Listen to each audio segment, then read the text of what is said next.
Hello, everybody, and welcome back to the first ever World Women's Snooker U.S. Open live from Seattle, Washington. We're in Ox Billiards. We've got some great semifinal action coming up for you. Just before we get started, we're going to step aside for a short word from our sponsor, and we'll be right back to kick off the semifinals. Hello, I'm Andrew Wilson, Chief Digital Officer here at Microsoft. I'd like to congratulate you all on the first US Women's Snooker tournament here in the United States. Have fun, and I wish you all the very best of luck with your games. Thank you very much, Andrew. And you're in store, everybody. I hope you've tuned in. That helps to like that stream. We can find us on Facebook, YouTube, and Twitch.tv. This is going to be a great one to kick us off on the semifinals. We've got Rebecca Kenna, the fourth-ranked woman in the world, taking on fellow countrymate Emma Parker, who is number 5th in the world. Dave Daly is our referee. David Burney is in the booth with you, and we're glad you're all tuning in on this Championship Sunday live from Ox Billiards. Emma has won the toss, and she's elected to break off, and here we go.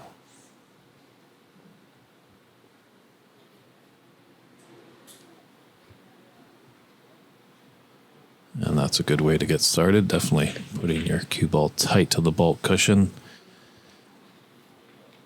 It's tight to the cushion like that. It's can't get much action on your cue ball, and you got to be very careful. If you jack up a little bit and you hit down on it, you could put some inadvertent siding on it. So nice containing safety there by Bex. We're happy you're all tuning in on the stream. Feel free to let us know where you're tuning in from. If you have any comments or questions, good to see that there's some support being already shared for Bex. Definitely put that through the stream. I think sure through the Ethernet that these women will hear that. They'll ride on it, so send the support.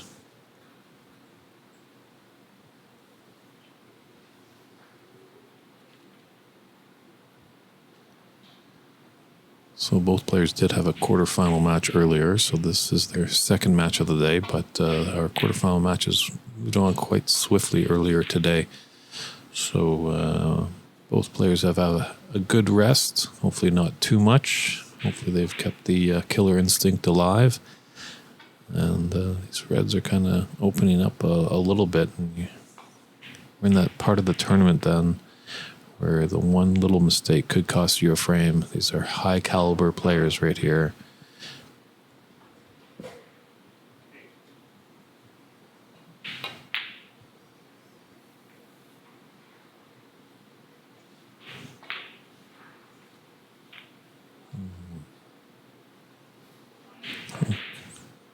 I might have wanted that one back, but got fortunate. It's got a good cue ball. It's tight to that bulk cushion.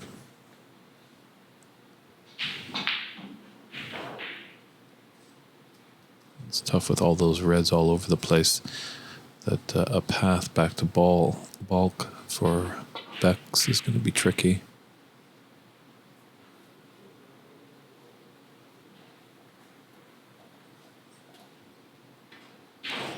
A well played containing safety there on first glance. It doesn't look too advantageous for Emma.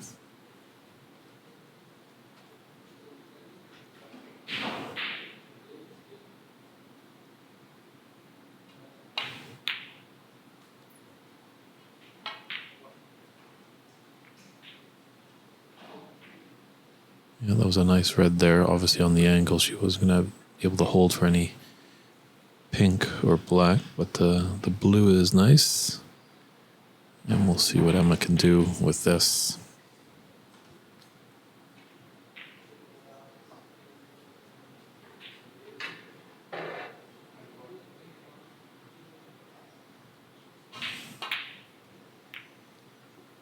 And periodically we will be updating you on the other semi-final. It's between Jamie Hunter and Marriott Talbot. So sometime maybe in between frames we'll be able to go to some bonus coverage there. But this is our featured match.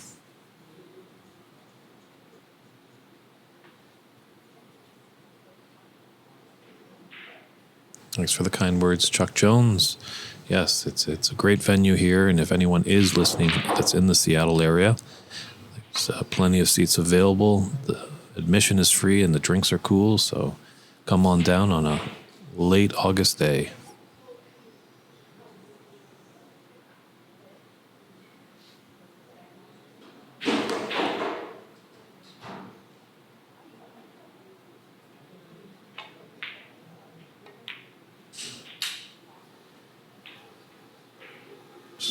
That the black spot is taken, so all you newcomers, and color needs to be respotted after being pocketed.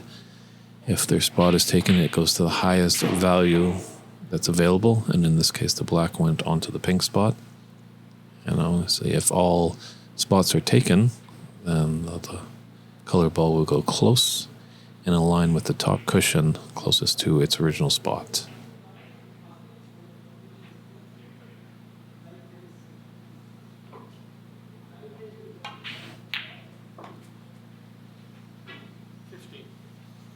Yes, Tanya, I guess you would need a U.S. visa to play in the tournament. Hopefully something you can get working on, as all the organizers and everyone back at World Women's Snooker is really happy with this event. And it's great to see a ranking snooker event on U.S. soil. This is the first time it has ever happened.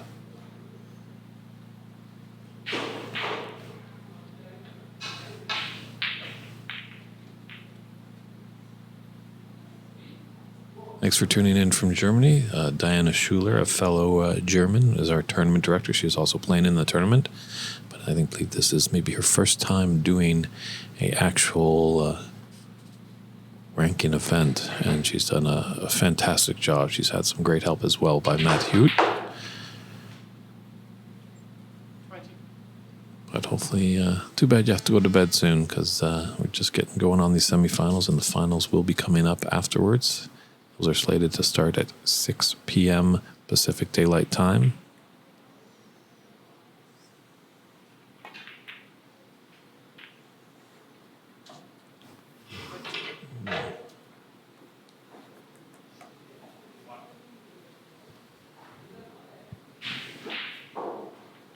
That's a good first strike there by Emma.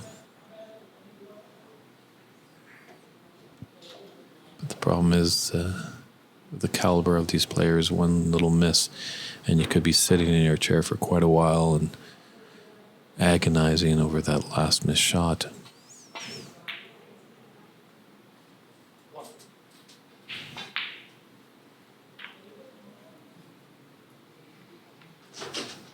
Yeah, the pink's kind of tied up. Black's so. There's the little top left corner pocket that it does go to, but you got to get in position there. What she might have is that red to the right of the black. Be able to take that into the top right corner and come off the cushion and for the black into the top left corner.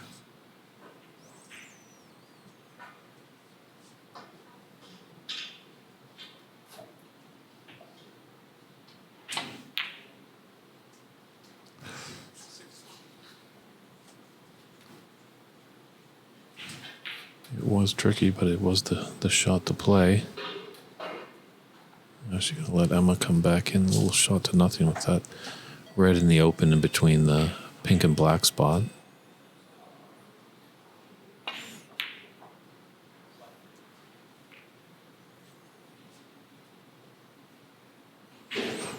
It's tough in these first frames, definitely of a semi-final big event. A lot of the adrenaline is going on, and you just want to kind of just settle the nerves a little bit, play at your pace.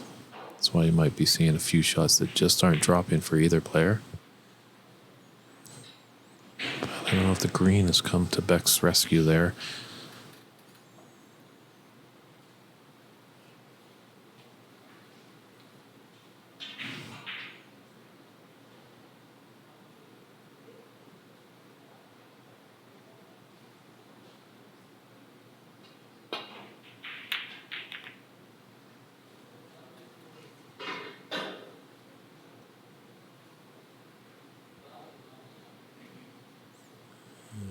too much there.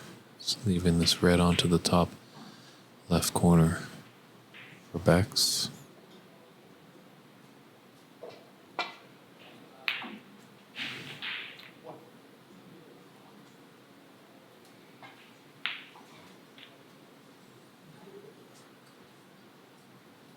Gonna have to go in and out of bulk. There's a lot of room beside the yellow and brown that she can go through.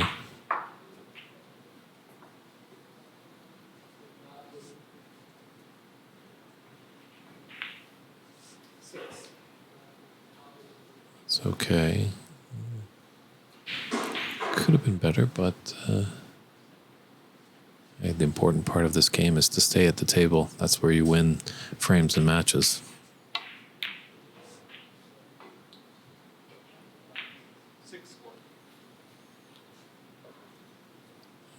Bex is just struggling just a little bit on those cuts.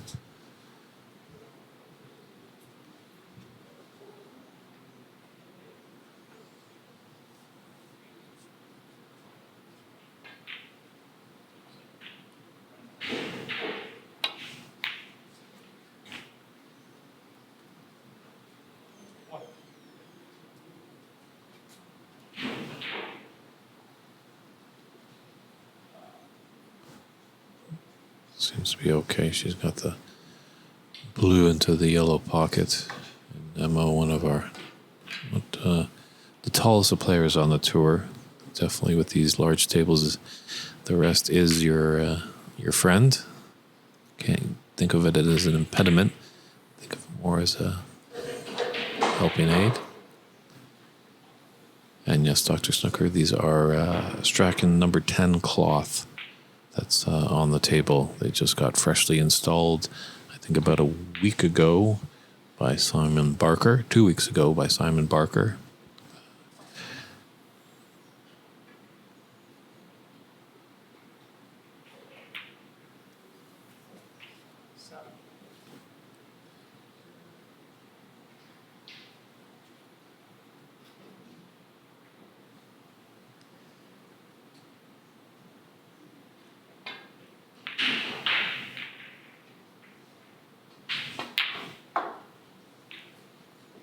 Nice little shot there. You'll notice if you're a newcomer to the sport, they don't like to take long shots, short, compact shots. This looks like a nice little red into the top left corner and stun it up for that blue.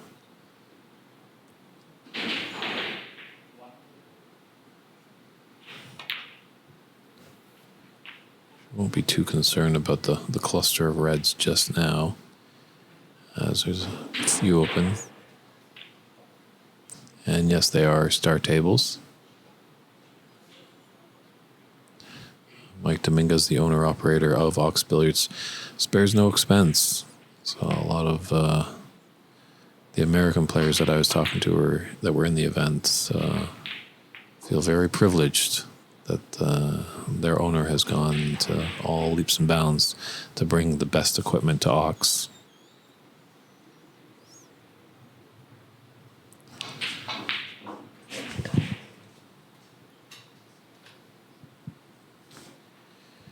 And these also as well are pro cut pockets, so they're really tight. A lot of our American friends do usually come from the pool side of things, but talking to some of those players, they really enjoy playing on the snooker table as they go back to the pool table. It seems like they're a giant on such a small table, as these snooker tables are quite massive, 6x12s.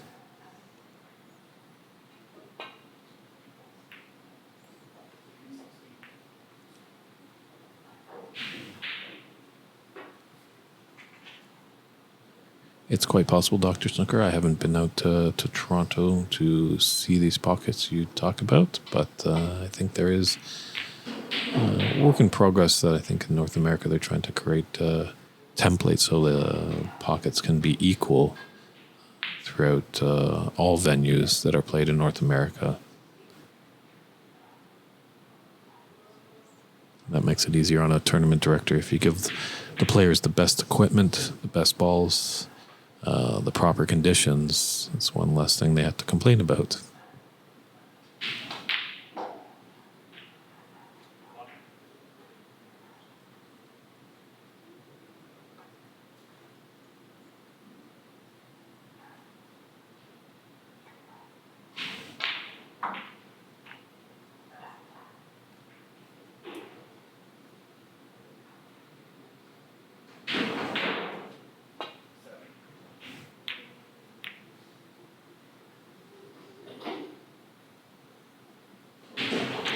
That is true. Snooker is Dr. Snooker. Snooker is a tough game just to start off, and if you start shrinking the pockets, it really can discourage the newcomer to the game. So sometimes it's good to have a variety in these clubs.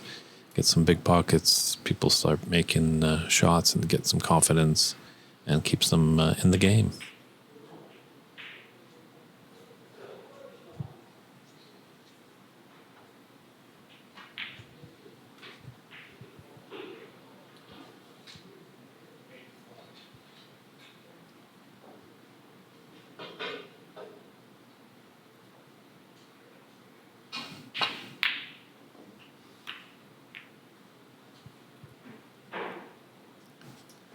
Nice effort there by Emma, but unfortunately that red is kicked out into the open.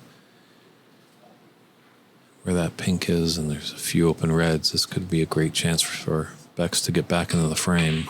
You're never really into it until you get that first frame on the board.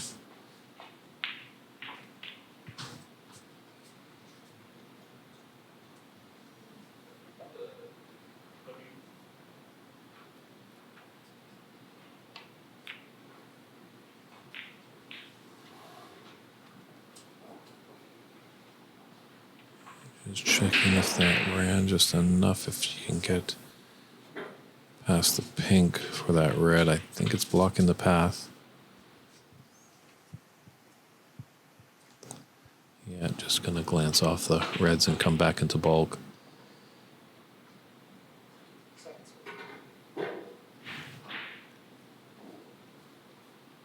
It's one thing that's been very advantageous, having these British players overplaying with the Americans, and we did have a Canadian down as well, but they see that with America sometimes coming from the pool background, they're going to go for a lot more shots, where snooker's not all about making pots. It's more about, what you leave your opponent rather than what you make. Obviously you want to make a good score, but you also have that in the back of your mind. You don't want to force a low percentage shot when you easily could have a high percentage safety and put your opponent in fits of trouble.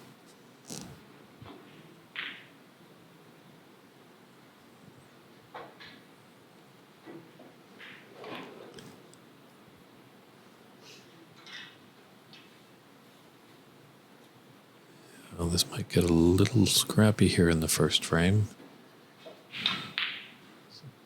4 of the 5 reds are finding home close to the cushions.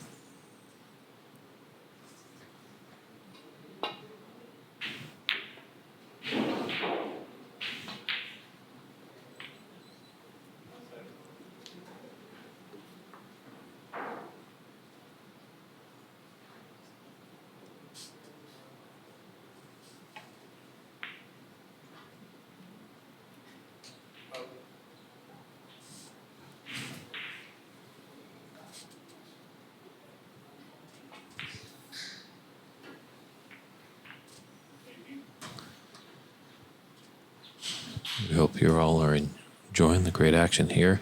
We are on Facebook, YouTube, and Twitch.tv. Just search out Ox Billiards. Feel free to let your friends know. Share it with everybody. Smash that subscribe button, because that will keep you up to date when we go live in our final a little later today.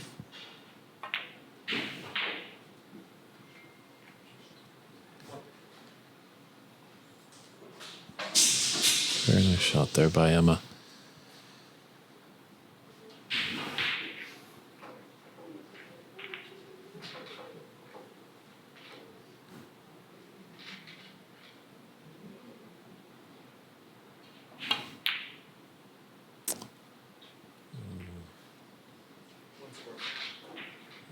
Kind of got where she wanted her white ball, that's for sure, but that pink needed to drop for her.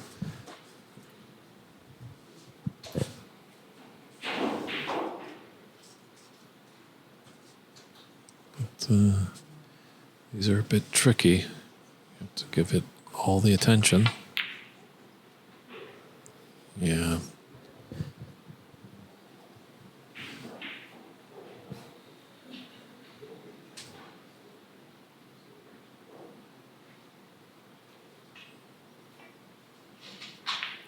That's a thin cut. If she's wanting to go into the top right now. So she's going to go in the top left.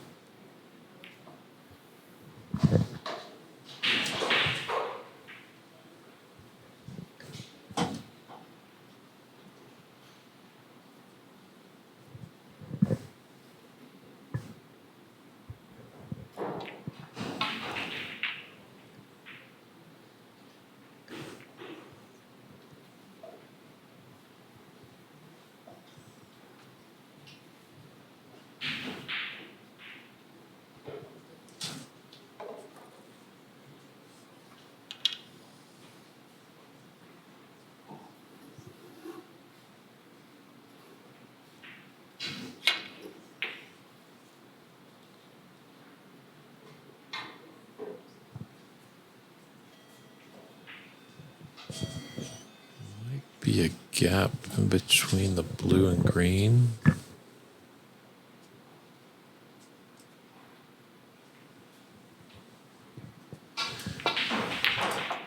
Oh, what a shot there. Great shot by Rebecca. There was a gap, and it's put her nicely on the black. It's the side pocket. She's going to have to come up and down the table to come back.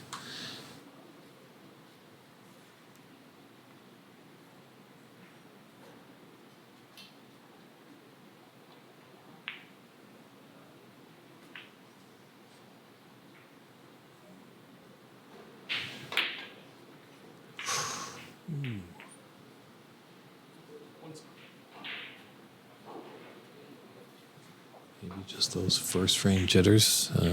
You can't blame the jet lag, as both of them, Rebecca and Emma, have traveled over from England. Long journey, that's for sure. Pretty much had to travel the entire span of the North America, that's for sure.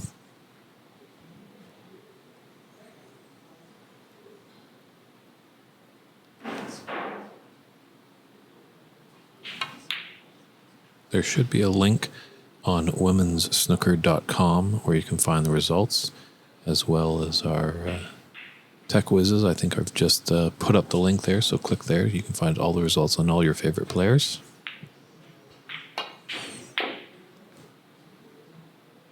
Ooh. How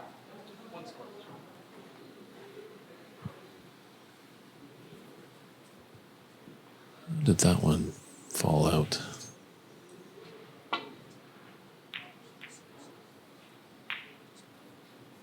Hold on, Black. Ooh.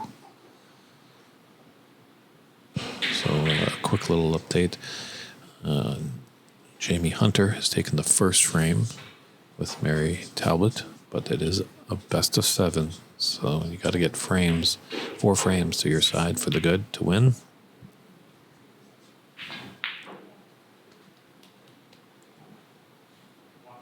That's a nice shot there.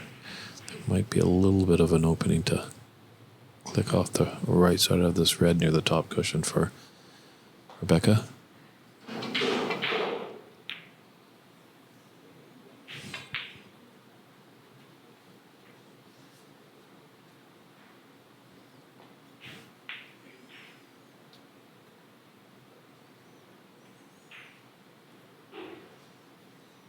Yes, for you players that are not super familiar with these players, Emma is the one with all black and blonde hair with tying their bun up in her hair, and Rebecca wears all black as well, but her ponytail is rather falling down over her shoulders.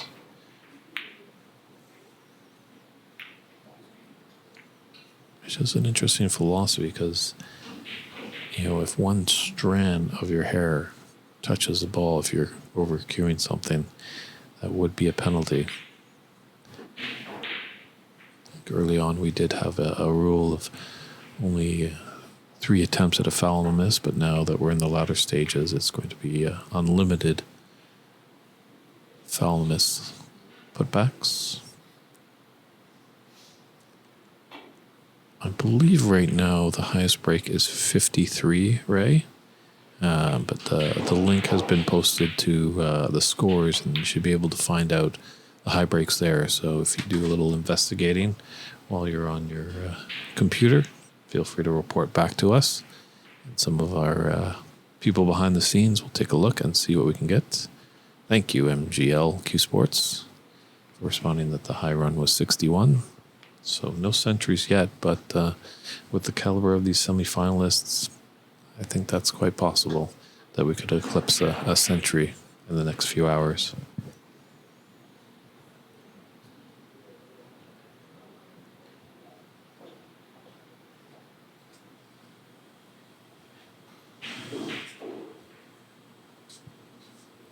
A little tough because you're queuing over that pink ball. I think she needs just a little bit of a swerve just to get around that brown to put this black into the yellow pocket.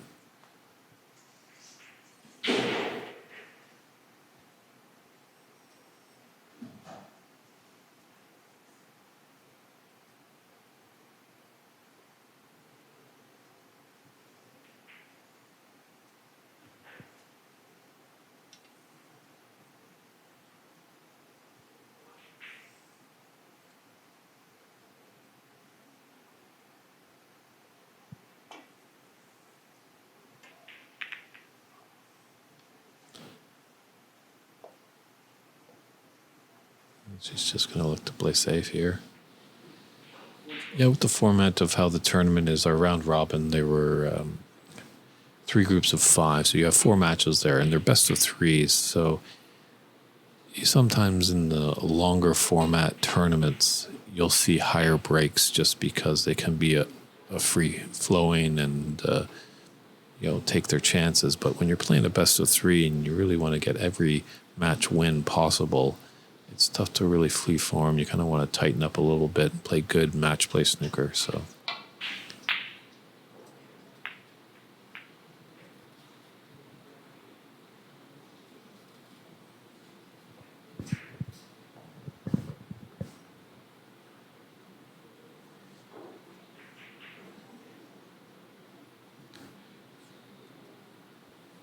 I wonder if she can see the double. She's going to attempt this double into the left middle pocket.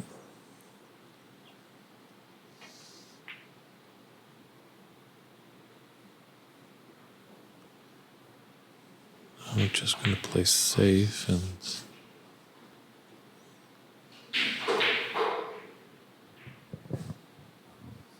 so Bex can just clip that red. There's a lot of things in the way. She was. Good shot. That black ball has rather taken the green pot or the yellow pocket out of commission. So as much as this game is really tough with 6 pockets, it gets even tougher when you only have 5 available.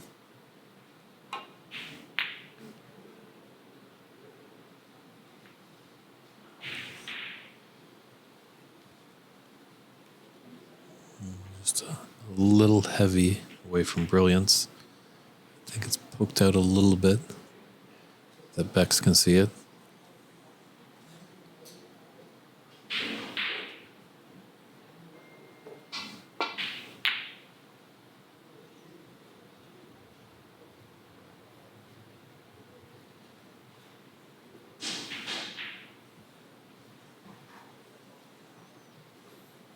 And once again, that black ball has come to the rescue there for Rebecca.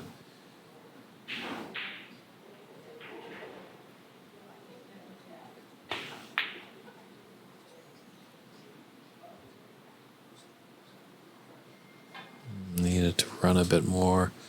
Wanted to get behind the pink there. Both players have had great safety success in this first frame. Emma with 92 and Rebecca with 88 percentage.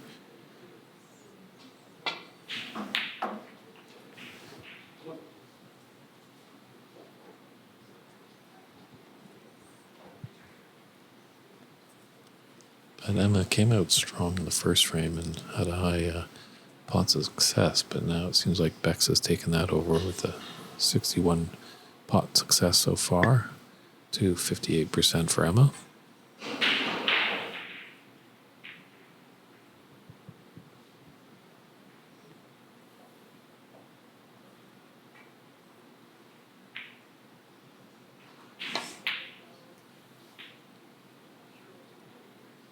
Well, 11 points in it and 27 on the table.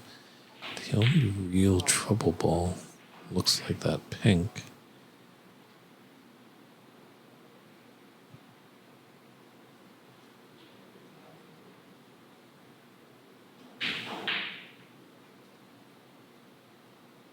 She will, in fact, need that pink to win the frame.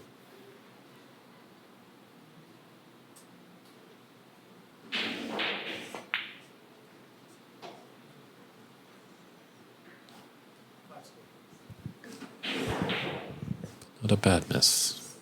You can have good and you can have bad misses in this game, and that wasn't too bad. She hit it with a decent amount of pace at least that yellow ball is going to not sit in the cushions or the jaws of the pocket. Bounced out with the pace that she had.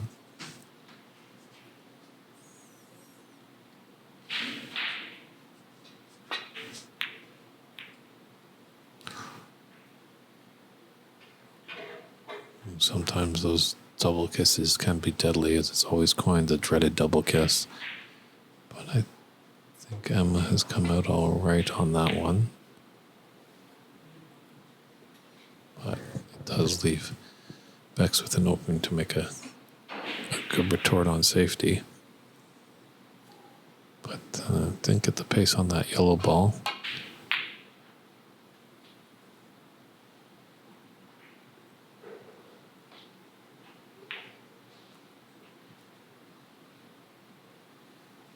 It's a nice shot there by Emma.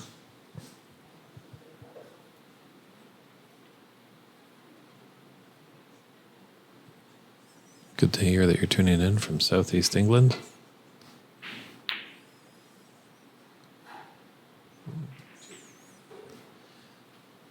A little fluke there, but as the etiquette is, a little raise of the hand from Bex to acknowledge that that wasn't what she was planning on doing.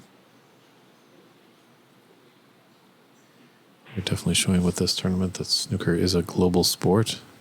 We've got people tuning in from England, Spain, Portugal, Australia, Canada, and we're actually here in the United States of America for the very first ranking snooker event.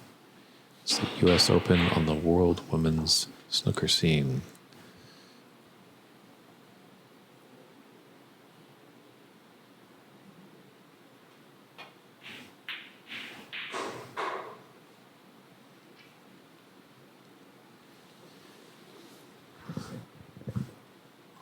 Yeah, I think she wanted that to run a little bit more. This is a good chance for Bex to lay a snooker here. She basically really just has to stun her cue ball so it sits right where that green ball is. The green ball will run around and the brown will be a nice hiding spot. And Bex has got a nice cue ball as well, tight to the cushion.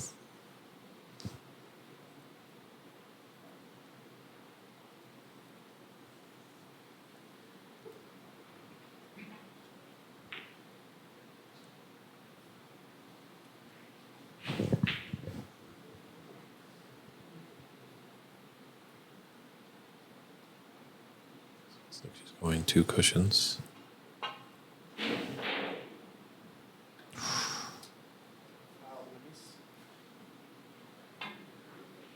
Now, in this situation, she can be put back to the original position.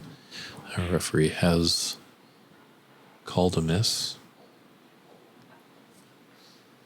See, Bex has a couple options there. She can put it back, which she is doing. She could also take a shot from there, or she can let her opponent shoot from there. But either way, Bex will get 4 points there for that foul because Emma wasn't able to hit her green ball. But a minor little adjustment from Emma, and she should be able to hit it on the second time.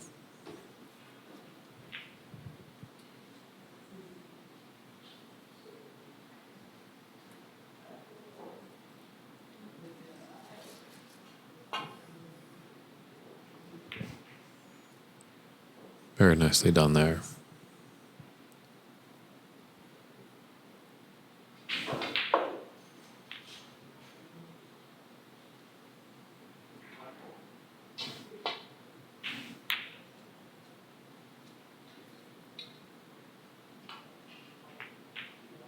got a nice solid contact on that brown. If there was a flick or a kiss, it might have just pushed the cue ball to the left side of the table, and at least she should have been able to see the green.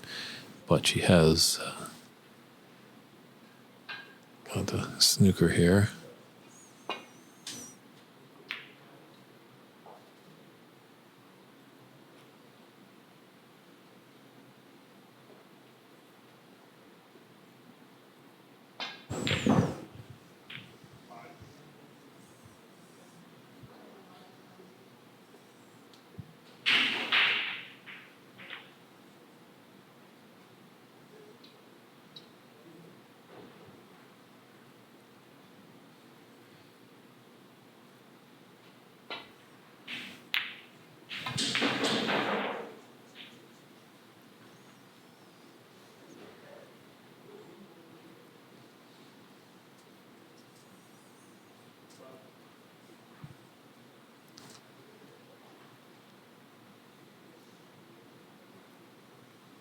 The distance is going to be tough to stun that cue ball right there.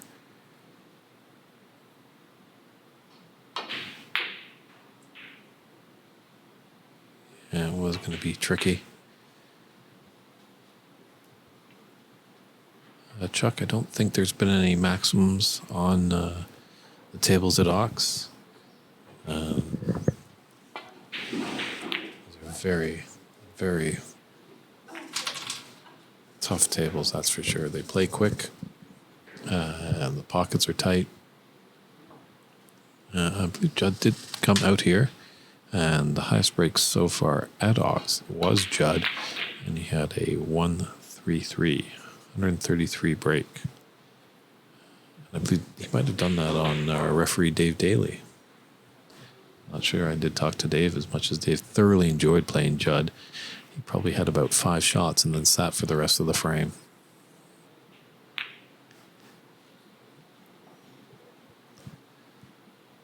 That's why this game can really be tough on the psyche. You know, when you're watching your opponent make these high runs, obviously if the frame is still in balance, it's agonizing to watch your opponent just accumulate more and more points, but as soon as the frame is lost, you automatically just turn into their biggest fan. So it's a funny little game, but it keeps us coming back all the time. This might hit the black. Oh. A free ball might be awarded here too. I don't know if that cue ball can go past and hit the right side by the blue. I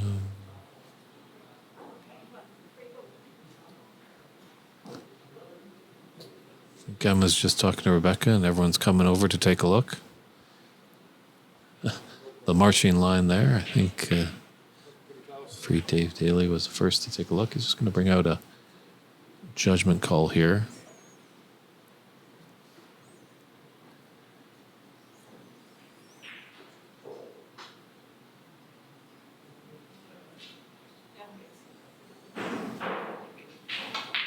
So Dave just want to take a look, and I think he's going to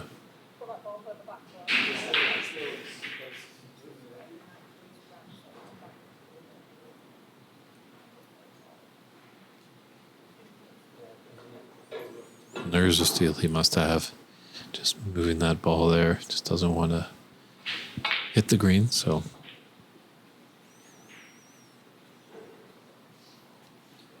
the free ball awarded. Now in this situation, Emma can nominate any ball as her green ball. However, if she does snooker herself or snooker her opponent behind that said free ball or her object ball, then that would be a foul there. So she can't. It saves a long time ago, I think people found the free ball and they would just roll up to their nominated ball, and they felt that that was just a little unfair. So they rectified that rule.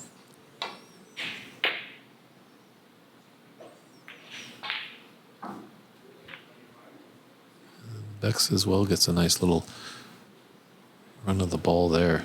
That green was going towards that pink. It hit it right on. If there was a little flick, it would have pushed it over the middle pocket.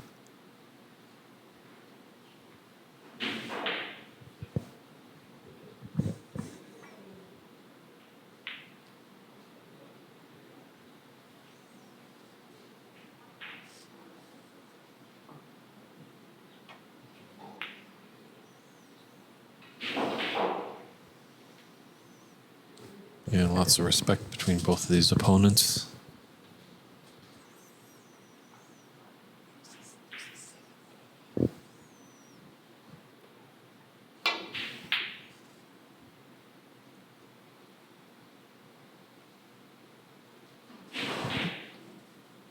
It's a nice shot there by Bex. So 15 in it, 25 on. Scrappy little first frame here. Each player just trying to struggle a little bit to find some form and some fluency. But it's been a great safety battle, that's for sure. But, those first frame jitters. It's the semi-final. The World Women's Snooker U.S. Open.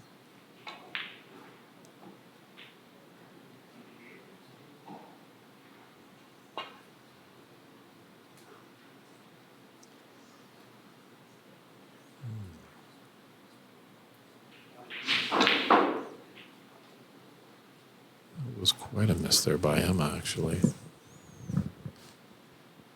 You see more often than not, they'll make the adjustments and come back with a more successful second shot.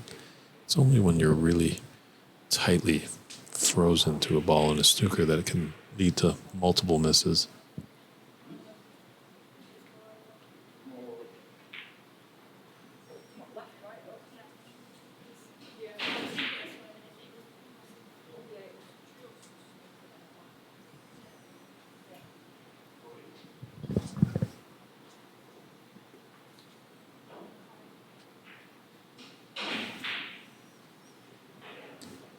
Here comes attempt number 2.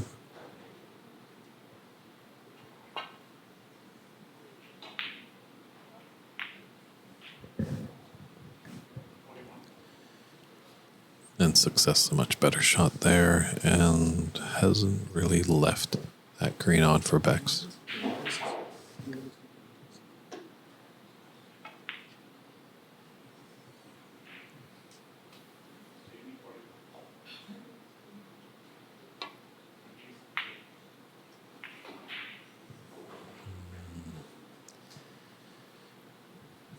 That hit on that blue. It's left a shot on here for Emma. Naturally, it will go up and down the table, hopefully not hit the black on its way.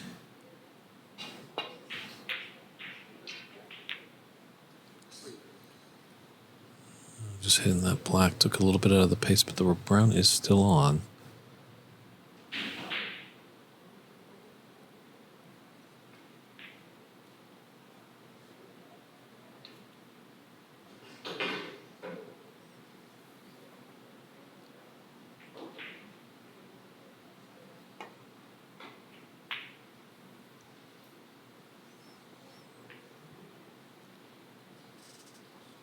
Just how that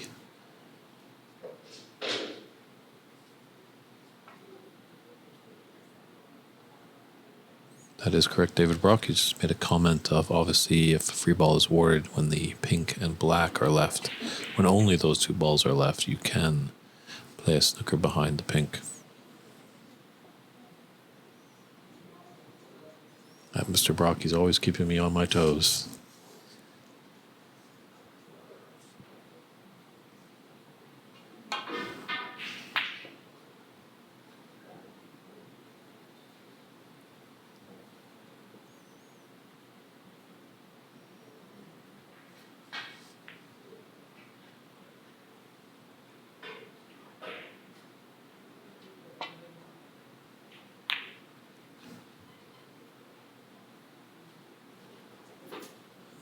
Pacey on that shot, wanted to be behind the black.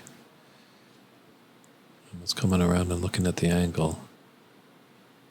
She's had great success with her long pots throughout the tournament, so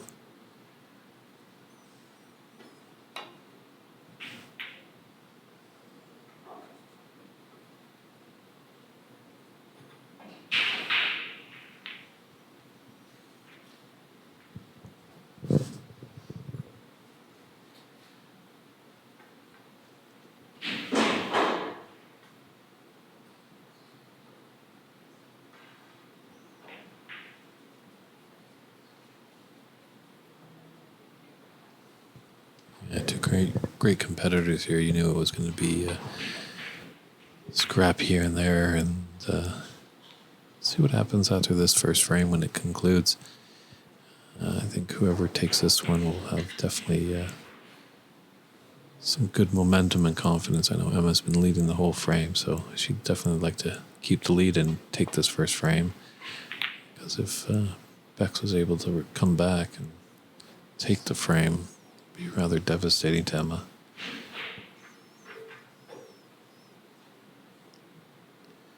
Because as we always say, you're not really in the match until you get your first frame on the board.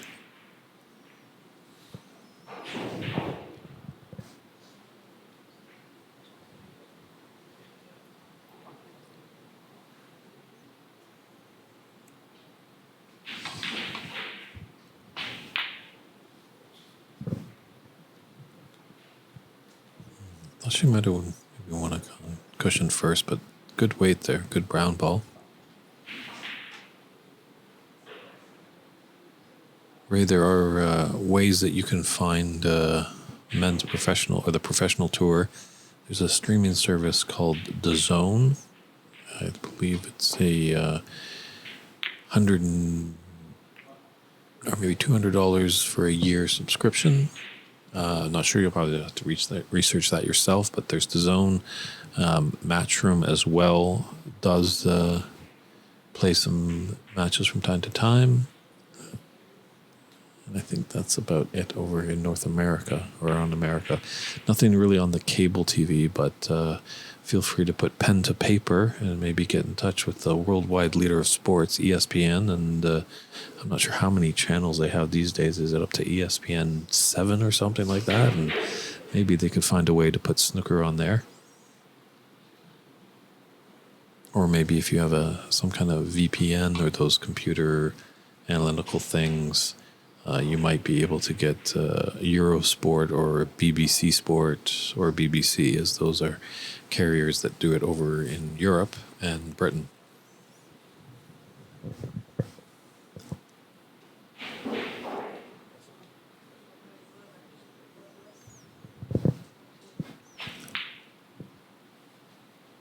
So the great etiquette of this game, obviously, both players want, no advantage swinging one way, so they'll both discuss with referee Daly just to get that ball exactly back where it is, and both will have to agree before any shot is played after a foul is incurred.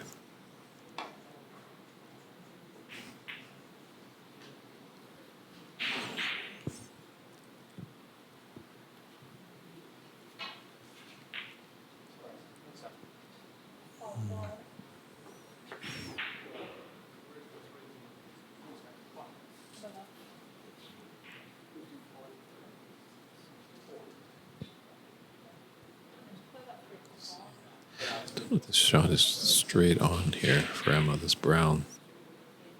It is her frame ball.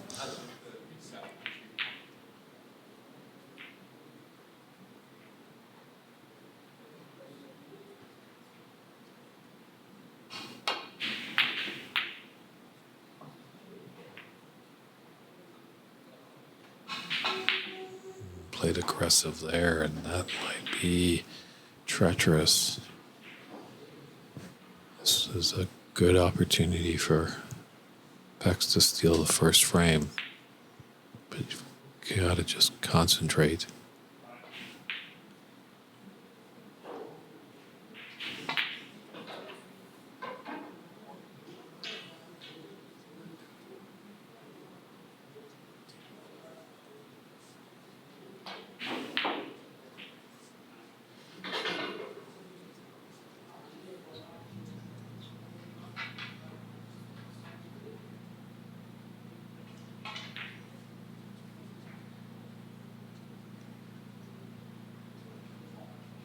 I think she's got just a bit of an angle. If it was straight on into that middle pocket, she could screw back for the pink, but I think there's just a subtle angle.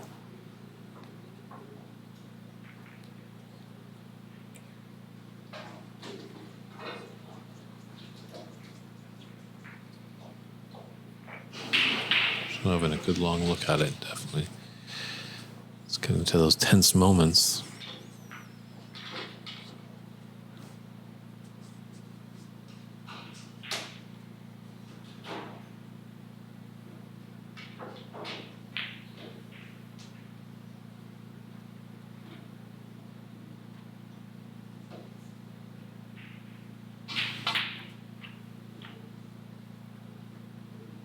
Very nicely done there.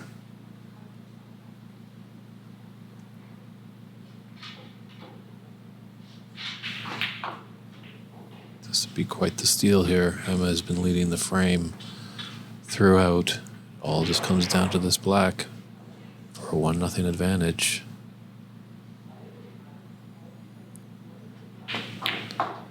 Very nice pot there by Rebecca Kenna. She is dynamite with the rest, so she takes this first frame, and we'll be right back after a short commercial break with frame 2.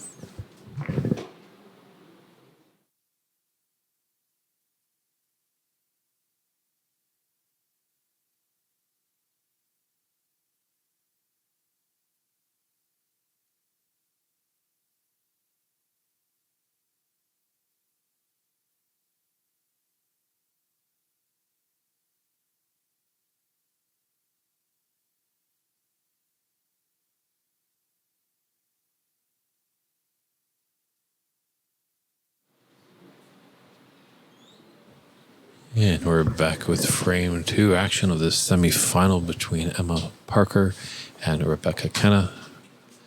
Kenna did a great job to steal that first frame. Let's see if she can continue that momentum into the second. David Burney is in the booth with you. We're glad that you're tuning in on Facebook, YouTube, twitch.tv, wherever you find great streaming snooker.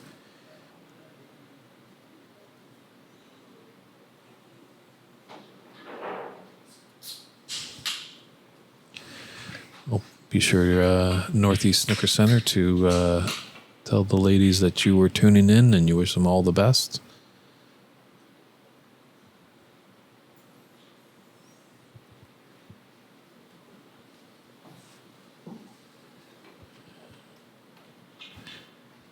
Well, pretty much this shot is about 11 feet, 11 inches here for Rebecca using the whole table.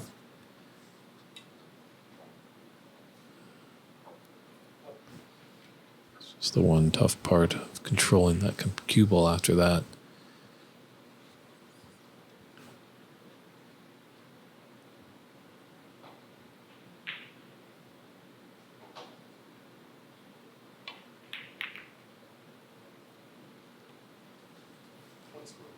Yeah, that was a tough shot, but she's fortunate that she was going to cannon into the reds to hold the cue ball, but missing the pot has given Emma a chance.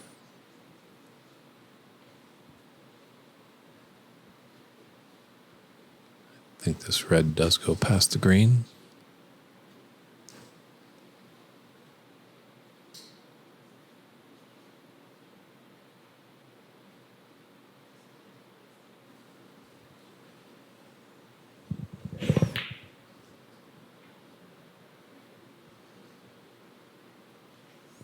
That was a long pot there for Emma. Just as well as we're getting started in this second frame, a little update that Jamie Hunter has taken the second frame and has a 2-0 lead over Mary Talbot in our other semifinal action. Donald pretty close, I would think. It's scheduled for a 6 p.m. Pacific Daylight Time start. So we'll just see how things are going along, obviously. But that is what it's scheduled to. Obviously, there might be a little bit of a break after these semifinals, no matter where we get to. But just keep that stream going, and it will pop up when it commences. But yes, we're scheduled for 6 p.m.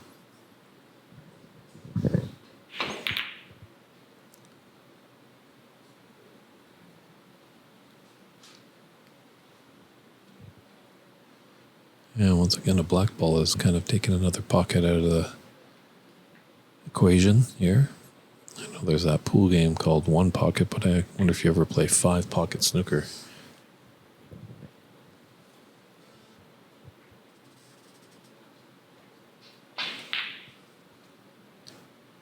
It's no problem, Donald. It's what we do here. If you have any comments or questions, if you want to put your support out there, and as well, we have a great community as well. Our good friend David Brock is always on the stream, and he's a wealth of information, always keeping me minding my P's and Q's and my pinks and my blacks. So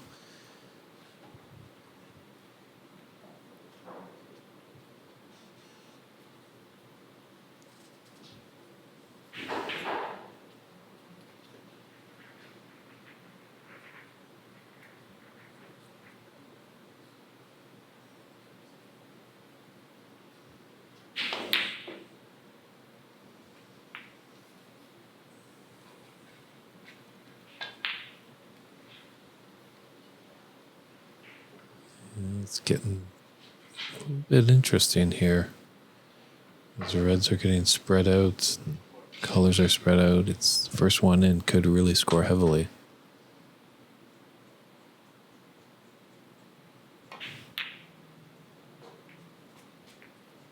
It's a nice starter there for Emma. Just wondering if she can get by that red to the black into the top left corner. She does have the blue, and there's lots of reds around.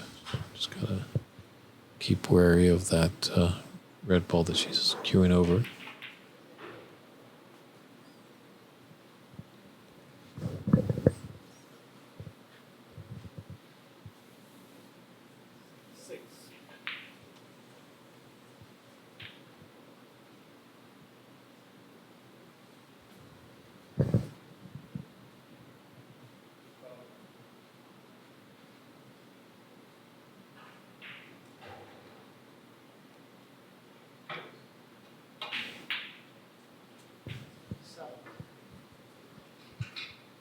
I think there's always thoughts of it. Cab 3121 that asks if there's plans for another ranking event to come over to the U.S. I know Mike has been talking with the Women's World Snooker Organization as well. I believe he was talking with Jonathan's son, who came down from Vancouver, Canada yesterday. So there was some good chats about maybe just having a loop of either, some events in Seattle and Vancouver that these women could play in. So, but sometimes, it all comes down to dollars and cents. If the sponsorships is there and the prize pots are there, the players will come. So, if you've got a connection on some Brazilian gold that we can turn into some snooker sponsorship money, Cab, that would be fantastic. And we can continue bringing you these great snooker tournaments this side of the Atlantic.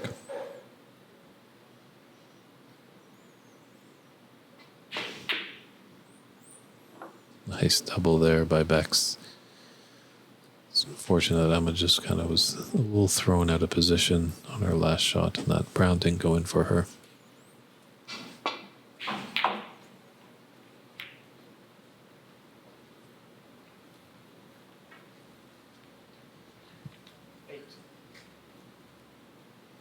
And Emma's got to know that this is not the situation that you want to put Bex into. A very strong player. One being ranked 4th in the world on the women's scene, and as well as playing on the Pro Tour, as the women's tour is still considered an amateur tour. But believe you me, there are some very, very good shot makers in this group of ladies.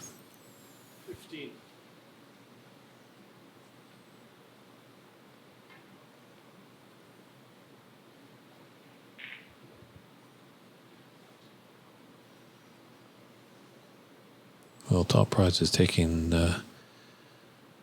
$1,200, but more importantly, the distinction of being the first U.S. Open Women's Snooker Champion. That's worth more than any prize money, I think, out there, because that's going to be in the history books for many, many, many years to come. We have had some excellent sponsorship by Littman Lights, Strachan Cloth, and Microsoft. But we're always looking for some more.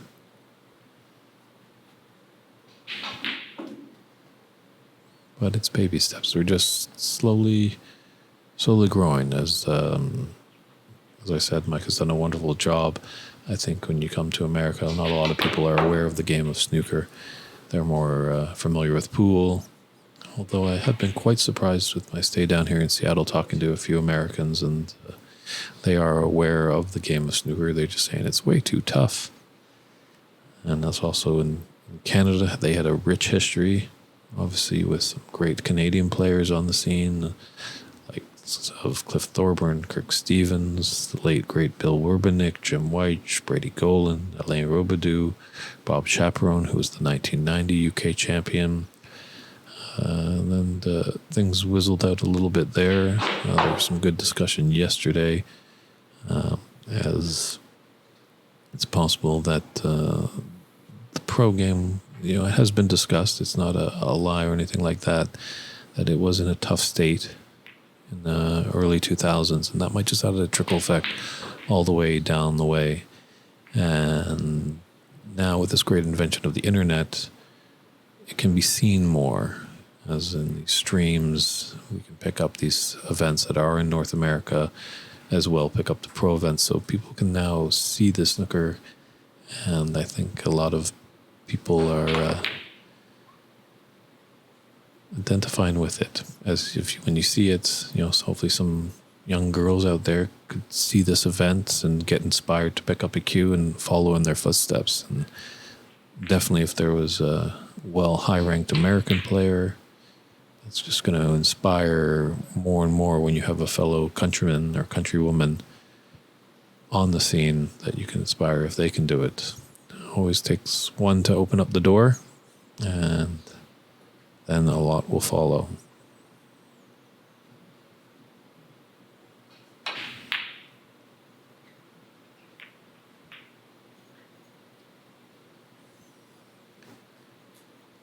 It is true, Donald, like they refer to it as the men's tour, quote unquote, but it is always allowed women in it. And actually, there are 4 players on the pro tour right now. Rebecca Kenna is one of them. So it's just basic steps, because it is a sport that both men and women can excel at the same level. You see obviously some sports like American football or even soccer, those are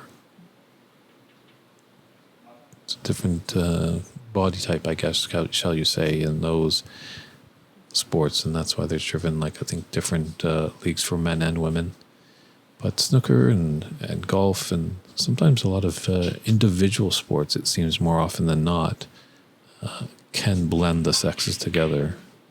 As there was that late great battle of the sexes way back when Billie Jean King in the tennis world defeated, scrambling for the gentleman's name, but I'm pretty sure someone out in our chat room can fill in my blanks. So, and then there is a mixed doubles as well coming up in the snooker world in a short time back in England at Milton Keynes. There will be 4 teams, 1 man, 1 woman per team. And it fits to be quite exciting.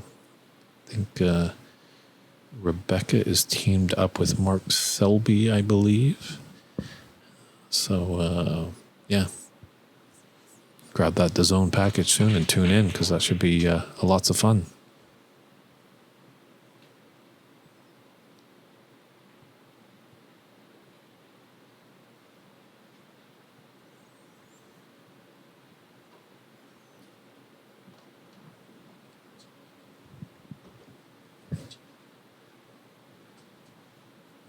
Bobby Riggs, good call. Thank you very much, Victor, and thanks for confirming, Donald. Not to be confused with Bobby Briggs from the great TV show Twin Peaks that was filmed very close to here in Seattle, Washington, just in the Snoqualmie region. So there's 2 great reasons to come down to Seattle. Check out the lovely room Ox and check out the World Women's Championship. U.S. Championship, that is. And then take a little trip over to North Bend and get yourself some fine cherry pie.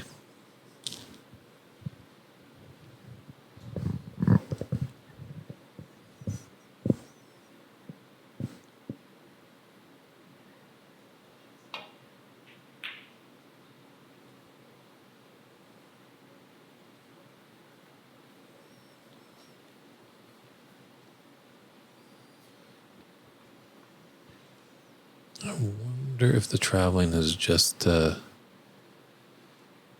become a factor a little bit here.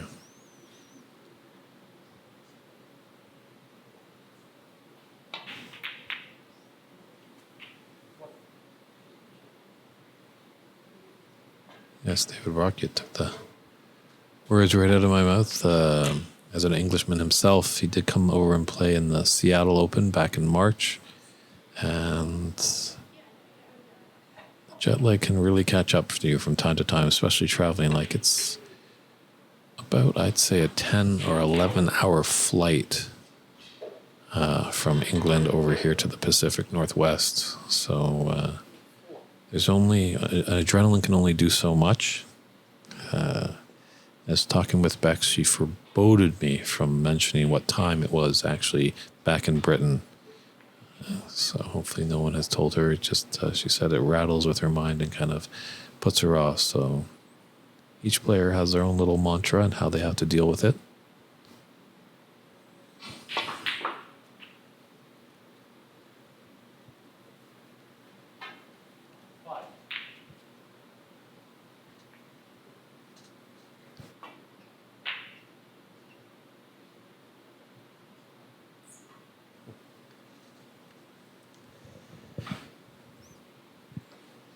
True, and maybe you can get some more sponsorship, and they can just our players from Britain can come over a little bit earlier, get acclimatized. But it's the one thing you have to deal with being on a world tour is, as much as this is the first time we're in the U.S., the women's do travel quite a lot. Their next event, I believe, is going to be in Scotland, and they're also traveling to Australia, and the World Championship would be in, I believe, Thailand this year for the women.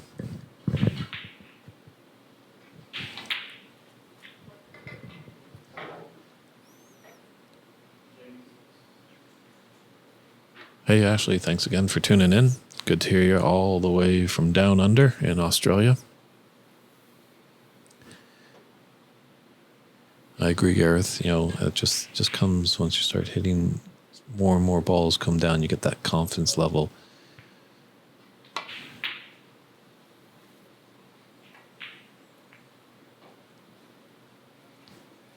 Yeah, this looks like a great opportunity here for Bex. Really put our mark on this frame with a high break.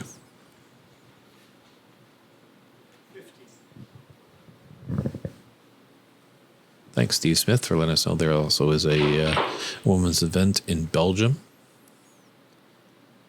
Home of Luca Barcel, great snooker player. She won the first event on the Pro Tour this year, and hopefully can win some more. Just got to beat that Crucible bug. Seems like you can win everywhere except the Crucible, so...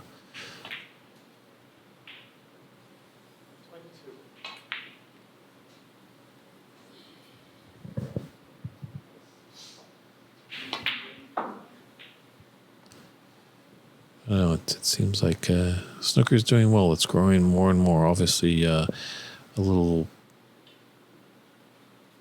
hiccup with that big pandemic. But, you know, it's quite interesting talking to Mary Talbot. I was doing some research on her, and she played a lot and then all of a sudden took a 20-year gap. And she just said she just, just stopped playing. You know, it wasn't anything. It wasn't, she decided to go with the family route or anything like that. Just wasn't playing. And then all of a sudden the pandemic hit and she kind of found her cue again and picked it back up, and now she's a semi-finalist in the U.S. Open. So sometimes that pandemic can be a blessing in disguise. As I think more and more people are getting into this game, as it was one of the only sports really that could be still played because they played it behind closed doors, didn't have any fans, but still many people throughout the world were able to tune into live sport. And how can you go wrong? We love live sports because it's very unpredictable.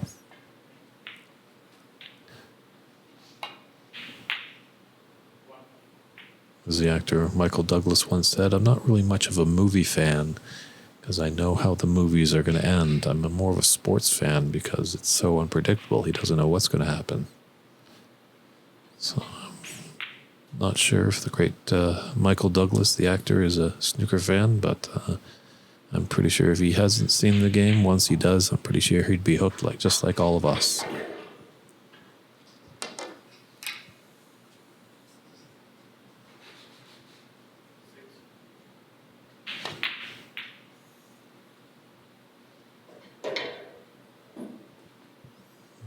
Speaking of movies, where's the DeLorean there for Emma? She needs to call Doc Brown and go back in time and erase that bad shot. It's left a great opportunity here for Bex to take the second frame.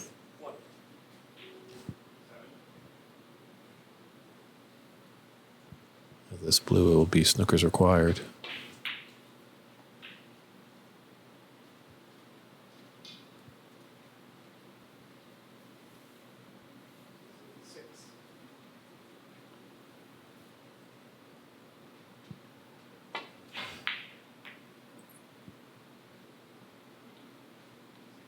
A little nod there. And that's a concession there. So Emma's back up against it, trailing 2-0. It's a best of 7, so 4 frames are needed. A little quick update. Jamie Hunter is leading the third frame 30-24. And we'll just step aside for a short commercial break. Or are we going to go over to table 2? Nope, it's commercial.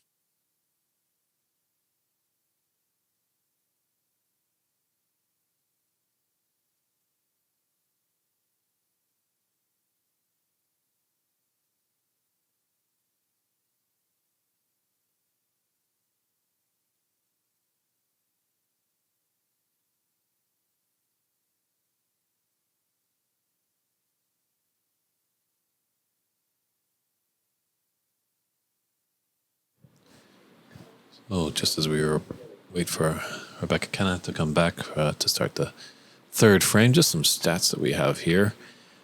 The pot success for Rebecca is 76% to 55% for Emma. The safety success, Rebecca's leading in that by 87%, where Emma has 86 safety success. Rebecca has the highest break in the match so far at 28. And they're both close around the same average shot time, as Rebecca is at 25 seconds and Emma's 26. So it's pretty even. It obviously went all the way down to that black ball in the first frame. But Beck's showing her class, her form. But Emma's the 5th ranked player in the world, so no slouch here. So she knows what she needs to do.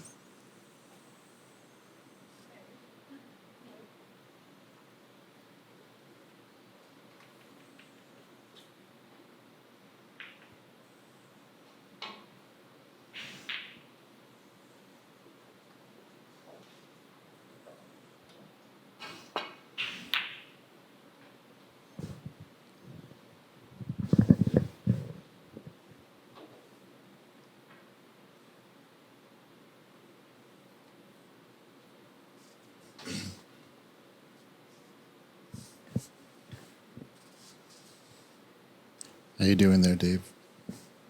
David? Now that's Mike Dominguez, the owner of Fox Billiards.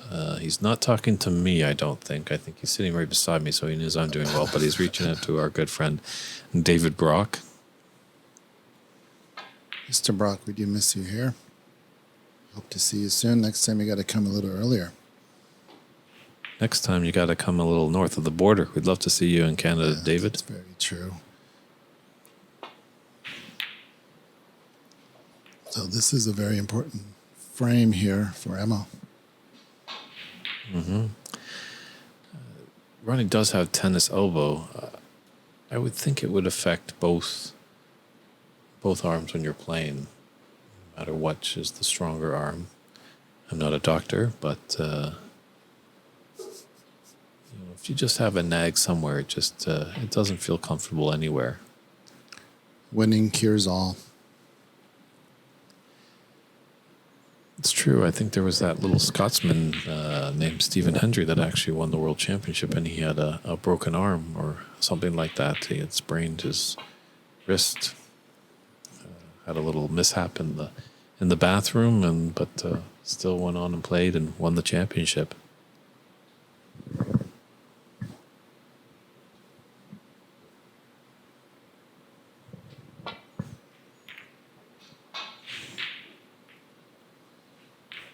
That's unlucky there. For Bex. Might be an opportunity for Emma. I wonder if she'll continue to be as aggressive as she's been. She started out pretty strong this match. Yep, sometimes that's all you need. You just want that one chance.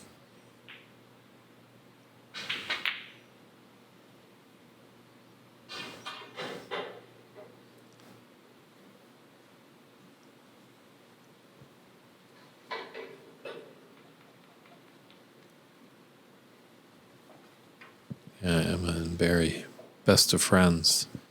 But unfortunately, both of them are trailing their opponents 2-0.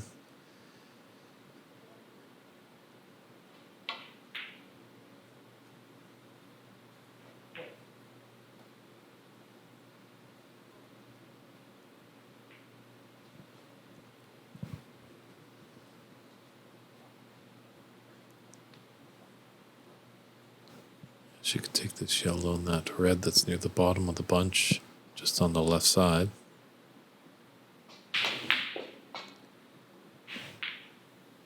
But you got to make sure of the pocket first.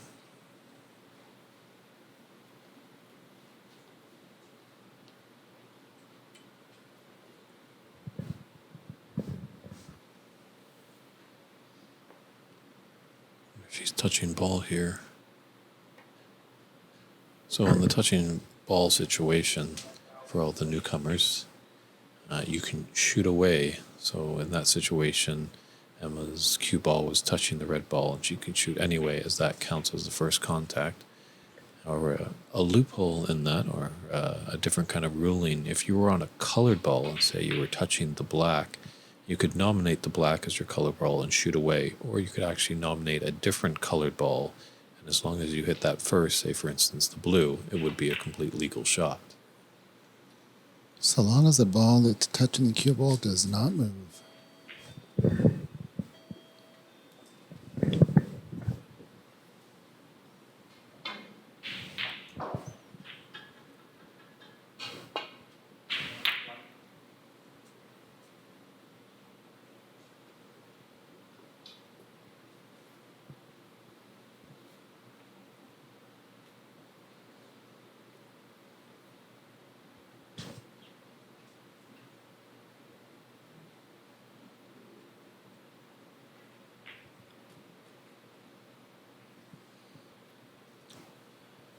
It's true, David. We all have to start somewhere. They didn't get to the moon on Apollo 1. It took them 11 missions, so. Yeah, you can never compare someone's chapter 100 to another person's chapter 5. Mm-hmm. This is why we're here at Ox. Definitely, I think a lot of the American and the Canadian players talking, they were just thrilled that some of the British players were coming over to play, so they really could learn a lot from them. As this is a game where you got to take your licks, and sometimes you got to lose, and you learn a lot from it. Young Marissa Dew, who's a 13-year-old, the youngest in this tournament, was just fractions, a hair, a ball or two away from making it to this knockout round. So,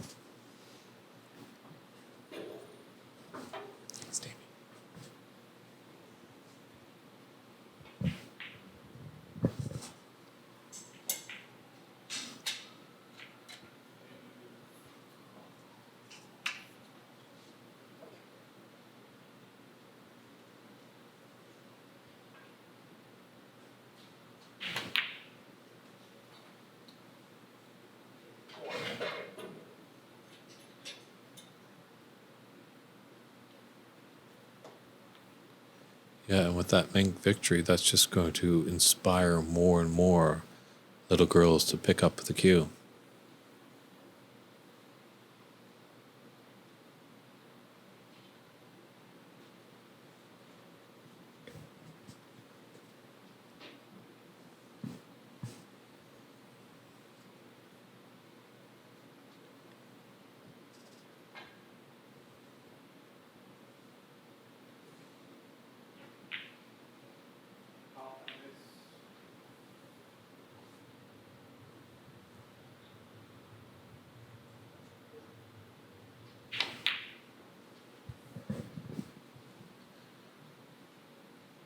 So it's like a great chance for a healthy contribution for Bex.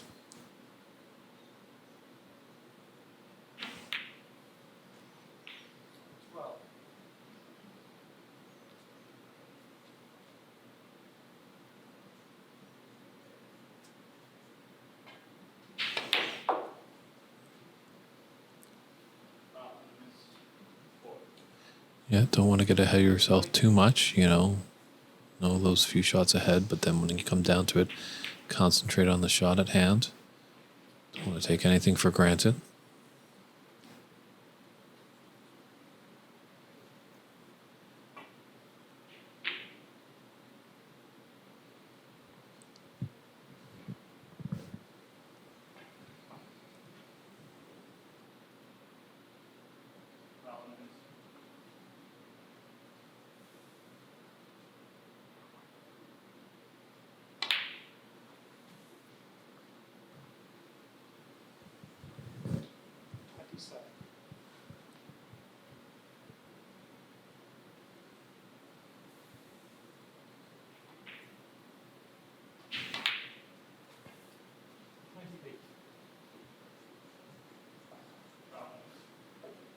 Got on the right side of the blue there.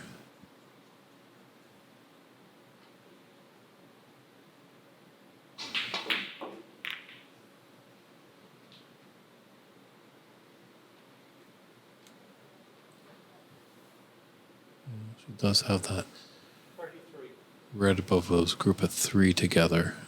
The angle will force her to come up for the pink or blue.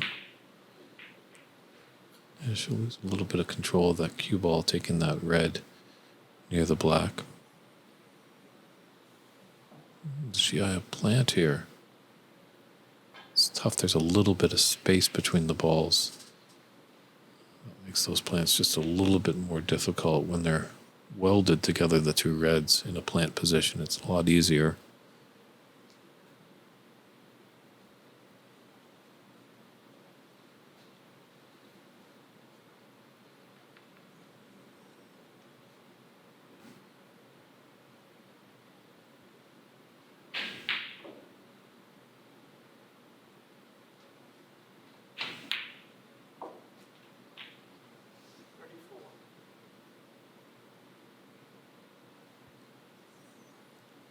Well, could have been better, could have been worse. Looks like she's eyeing up that green or that pink. She's going to have to go around the world a little bit to get back down the table. There's the green. It looks like she could just go alt cushion and then come down, so...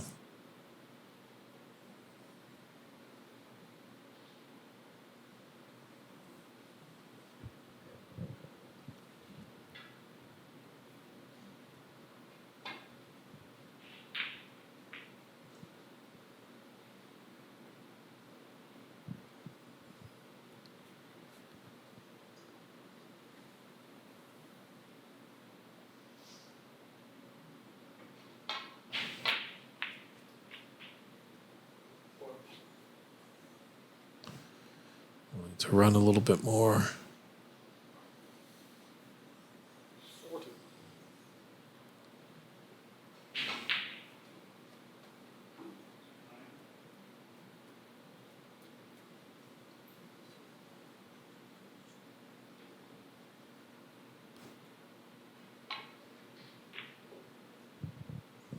So this looks like it's end up break here for Bex. But she's definitely in the driver's seat in this third frame.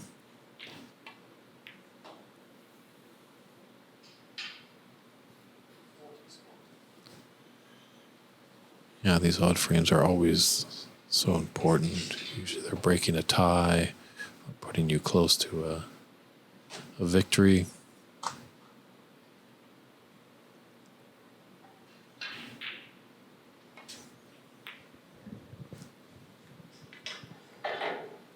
But you gotta have patience. Emma not wanting to force the issue.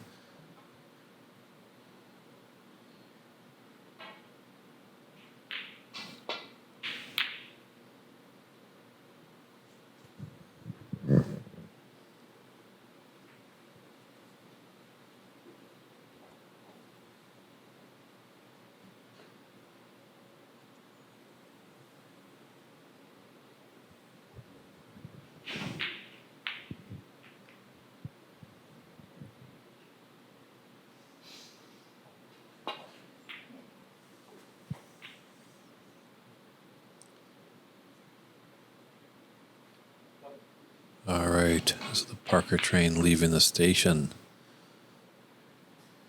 Ready to pick up some points in this third frame.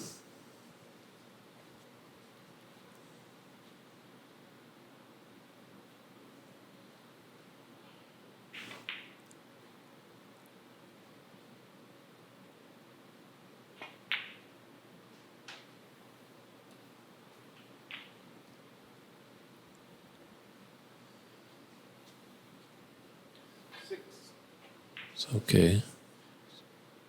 Can come back up for the blue. I think that red is blocking the pink.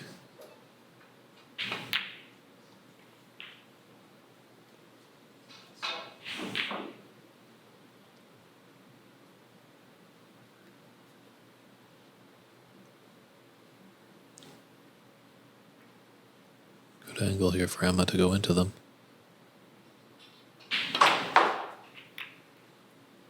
How's her luck? Okay. It's a little tricky because she's going to be queuing over that pink ball, and that just adds another element of difficulty.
Okay, so she was touching that red ball. It's tough to see from vantage point. Yeah, players are having a little chat. I was wondering if there wasn't actually a touching ball. Called a foul on that one.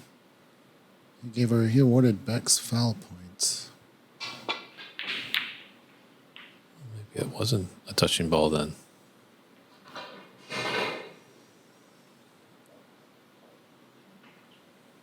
We'll have to get a clarification when this frame is over.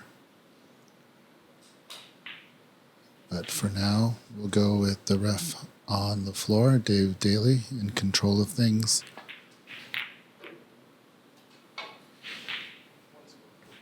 Yep, the referee's decision is the final decision, even if the players were disagreeing. They can have a chat about it afterwards.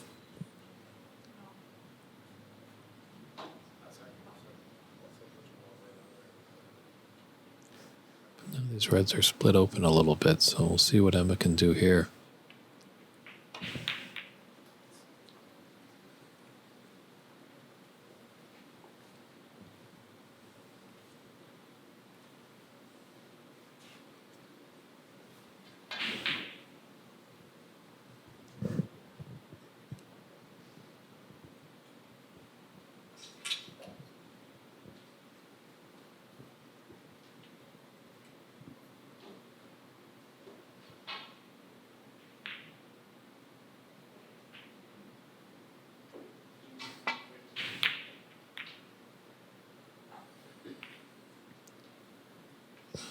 Seems to be a lot of discussion on the chat as to the worthiness of events and tours like these, WWS being a pathway to the pros. Simple answer is it's worthy, and the players that win the WWS deserve to be on the Pro Tour. That's just the way it's set up. It almost is like, if we were to use in America a baseball analogy, there's single A, double A, and triple A baseball, and then you get to triple A, and the next step is making the pros. Yeah. What about people from cities that don't have a triple A? Yeah, it's just, this is the way it's set up, and it's great. They're giving people from different parts of the world opportunities to join the main tour. They're giving women an opportunity to join the main tour, which hasn't existed. That opportunity hasn't existed since 1875. So, Really? What happened in 1875? Mr. Neville Chamberlain, not that one, invented this game. That's a nice shot there. A little apologize for Bex there. Didn't mean to be greatly on the pink there, but it's worked out for our advantage.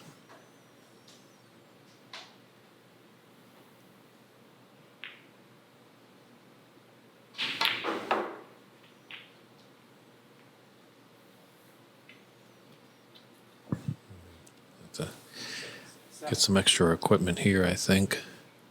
It's probably going to be queuing over this red. That's going to be going over top of it. It's going to be a bit more difficult. Women have been welcomed, so someone's saying that it's completely untrue, that women have not had the opportunity. But apples and oranges, my friend. Not here to start a fight, but the truth is, even today, there are women who are not allowed in certain places to play snooker. And that scenario has been around for centuries. So the opportunity has not been there for women. Yeah, They're welcome on the tour for sure. Talking with a lot of the British players like Emma and Bex, Mary and Jamie, they got in the game, they saw the game, and they really enjoyed it. But they were, pleading with their dad, I want to go to the snooker club. I want to go to the snooker club. And it was like, no, this is, a men's club supposedly, which I think is a little bit of BS. Everyone should be able to be entitled to play the game. So eventually they did get into the club, and they're showing their worth. And I'm pretty sure.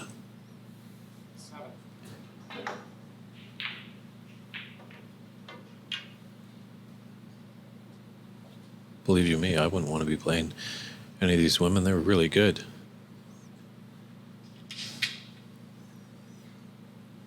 Yeah, we're talking about the standard in America. We need to improve that in order to be competitive in the world stage. We got to start with this step one, and then we just put the next step and the next step. Keep moving forward. Yeah, and that's the great thing about this tournament. Like, obviously, I think a lot of the American players, when they hear British are coming over, if they're aware of snooker, they know that snooker is a highly dominated game by the Brits. And, if you're playing against one and maybe you could take one frame, the amount of confidence that would just exude in them would be marvelous.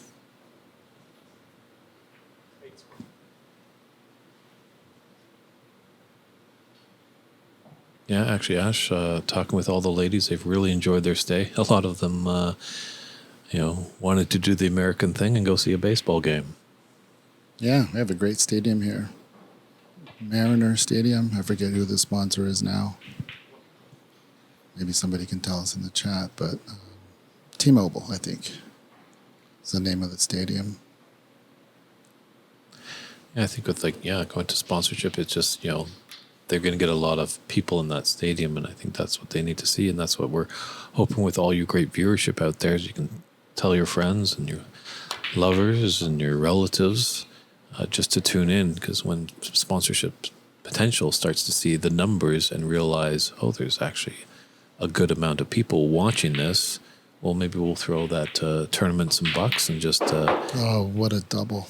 if they can put their little logo up there on the screen. So all comes down to dollars and cents. Yeah, very, very nice double there. So Donald's asking, how does it help the women's game if they get on the tour and then not win a frame? That was last year. This season they have. So that's how it helps. Baby steps, incremental growth, measured, determined. And with that, this frame is over. Nice job there, Bex. And Bex what's takes next? a commanding 3-0 lead. Yeah. And just an update over as well, Jamie Hunter has a commanding 3-0 lead. So Jamie and Bex are on the precipice of moving on to the final. But right now, as the two competitors take a little comfort break, we'll take a break and step aside for a quick commercial break.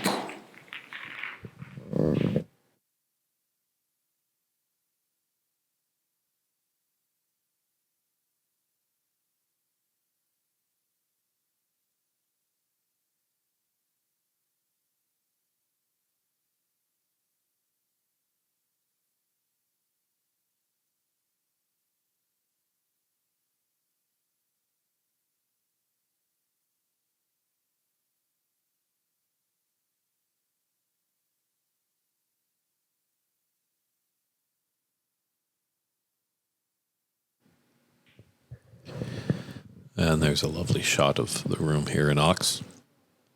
It does have 4 tables, just where Bex and Emma are set up. There's a table behind there, unlit. Is actually in the far corner, the top part of your screen. I think we have a little challenge cup match over there. Now, the challenge cup takes place at these tournaments for any of the players that did not make the knockout round. So a little chance to stay in it and maybe win back your entry fee or get a little bit of money. And as well, on the right side of your screen, you can see Mary Talbot at the table looking to crawl back into her match. Unfortunately, she just rattled that red in there, just struggling a bit to find her form in there.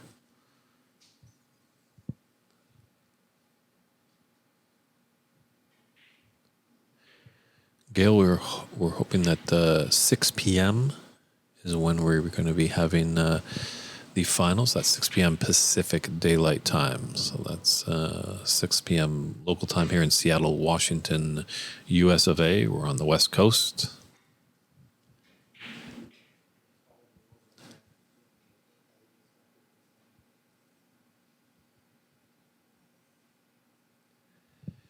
And Bex Kenna here to break off frame 4.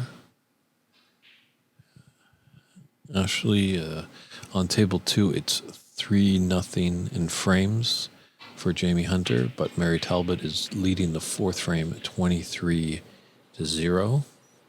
And if you're wondering about the Challenge Cup that I was just alluding to, Jamie Miller and Kathleen, our oldest competitor in the tournament, Kathleen Stewart, I believe it is.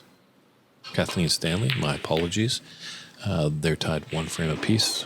The winner taking the Challenge Cup has to get 2 frames. And I believe Jamie is ahead in the 3rd and deciding frame, 14-6. And we're just getting underway here in frame 4, a very important frame for Emma, if she wants to continue her hopes of putting her name in the history books as the first World Women's Snooker U.S. Open champion.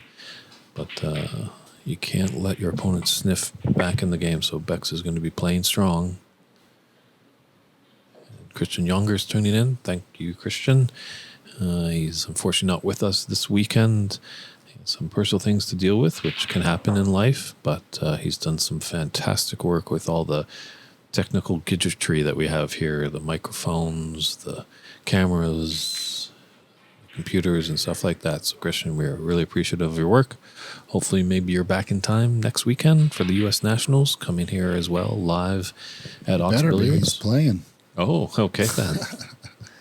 Yeah, Christian's been a huge help here with the stream and actually had to call him this morning on an issue. So, although Christian is not here, in a way he is, he's kind of always here. So, great to have him on the team. Yeah, I can't remember. Is it the Ghost of Christian Past, Ghost of Christian Future?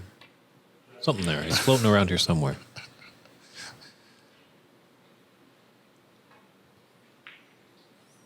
Christian's always the future. But past or future, Emma's got to start being, in the now, focus on the task at hand. Don't let herself get ahead of it too much. Her back is up against it, but stranger things have happened on a snooker table. That's for sure. Back at last year's British Columbia Open. Nice little shot there. In Vancouver, local CCU roared out to a 2-0 victory over Max Guan, and it looked like CCU was going to punch his card to become the BC Open champion, but Max Guan turned around and won 3 on the trot. So then it seemed like Max was going to take the title, but then CC stopped the bleeding and tied it 3-3 to force a decider where Max took the BC Open championship. So you're never out until you're out. Yeah, we were watching that match here in Ox, and I'm not ashamed to say that we were rooting for CC, and yeah, that was a bummer for us, but it was actually kind of cool in a way because we had a nice little crowd here watching the screen. Everyone kind of stopped what they were doing, cheering CC on, and it just wasn't to be. We got a good thing going on here, Mike. Between Canada and the U.S. up here in the Pacific West, as we like to call it. I know in America they like to call it the Pacific Northwest, but back home in Vancouver, in Canada, I think that would be the Pacific Southwest if you look at it geographically. Yes. Our Northwest is south of your Southwest, I think. Or maybe your Southwest is north of our Northwest. As Bukowski put it, south of no north.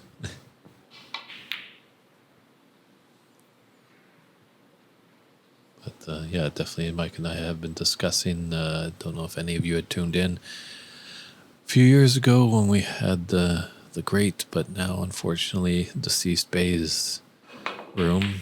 That's where we had our first ever border battle.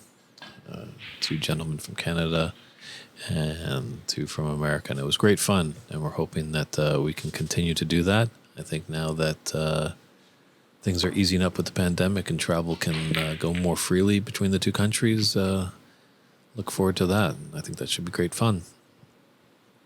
Yeah, we're always looking for a border battle. I think it's going to be a good thing for the both clubs, Top 147 and Ox, to get that going again. This is an interesting frame right here. They are playing safe until someone makes a mistake. And it looks like with all the red balls up at the bulk area, whatever break that does finally occur, they're going to have to work to make a big break. Just seeing all the red balls up there. Ooh, maybe the elusive and not very well heard of banana break, which is 15 reds, 15 yellows. The minimum. The minimum maximum. The mini-max. Break from Life did a video on YouTube about the record lowest break clearance. It's got to be a better way to say mine. that. It's -12.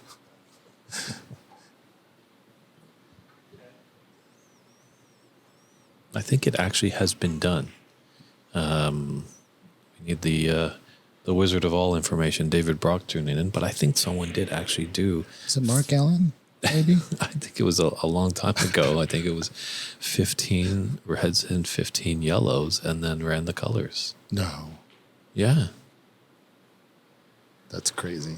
That's more impressive, I would say, going up and down the table like that. Well, you never know, because sometimes it could be in a situation like this where a lot of reds go up to the bulkhead and stuff, and the green and brown could get tied up.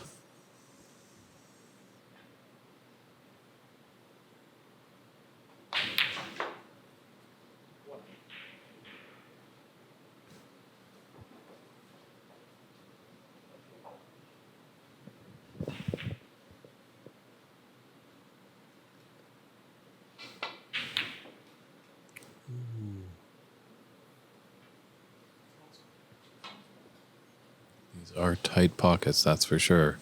Even the best of the best have trouble with them.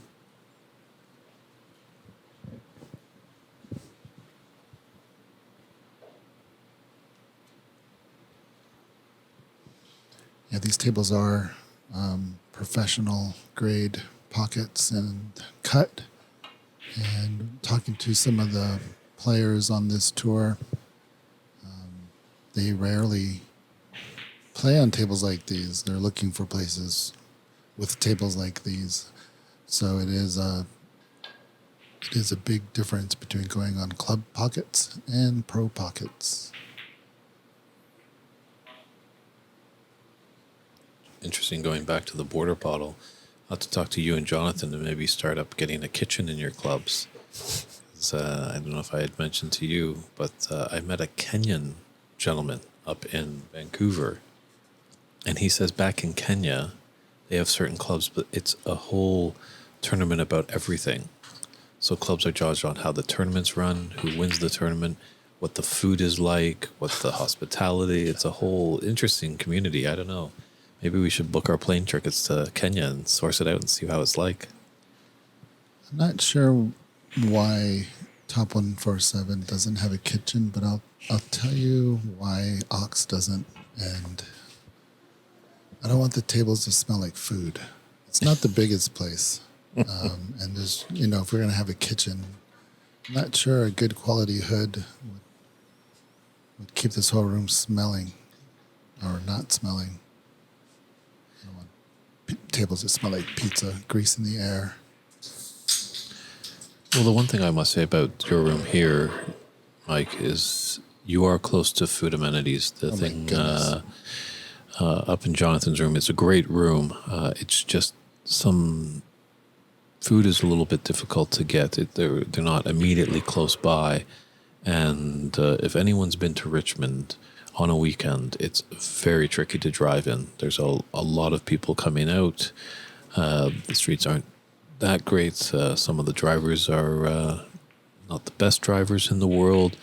So I do tell players if they're going to go out and try and get some food, word of warning, go now. Don't leave it till the last minute.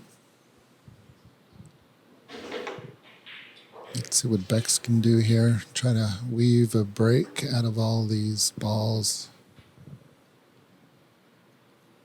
It'll be a task for sure. That's a nice little stop shot. She's very impressive with that rest. I've really been amazed by her form. The entire run of the tournament, I think she had a round robin match where she was, 98% with the rest. Only missed one shot, so. I know a lot of pool players complain about the rest, thinking, why do I have to use this? But the idea is opposite with the snooker player. Obviously it's nice to put your hand on the table, but know that from time to time you're going to need to use that rest. So it's no point in avoiding it. You're going to have to master it one of these days. To that point, when we give pool lessons and someone says they hate the rest, I hate the bridge. We start working on the bridge. We start familiarizing themselves with the bridge on that same lesson. And then they start making the pots. They start learning how to use the bridge. They make their balls up and down the table. And then after the drills are done, I ask them, so how do you like the bridge? And they always say, oh, I love the bridge. Now I love the bridge. I know how to use it.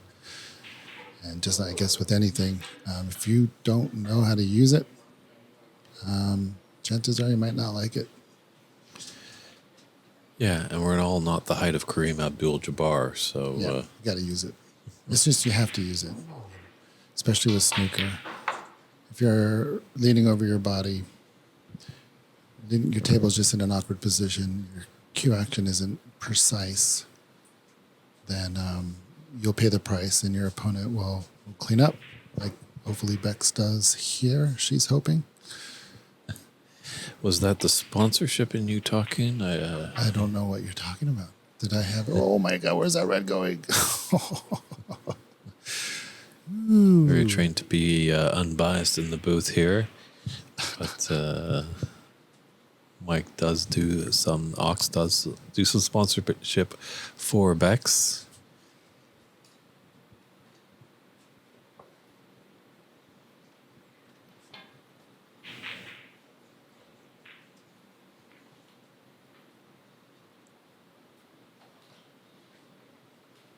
Just trying to avoid that red, touching that red. It's kind of either a long bridge, an awkward bridge. Might be best to have a long bridge so you don't even have to worry about hitting that red ball.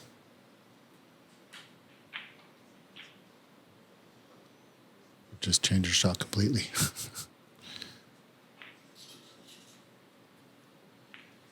Yeah, because any little fabric of clothing that touches an unwanted ball is a foul.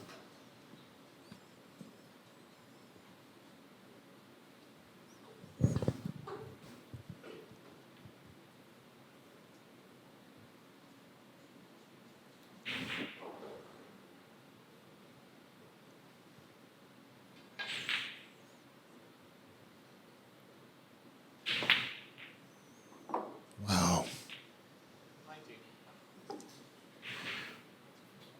Yeah, maybe want to come back just a little bit to be on that pink. So She's about a half ball. Let's take a look at this, maybe. Yeah, you can see right there. That red is just poking out.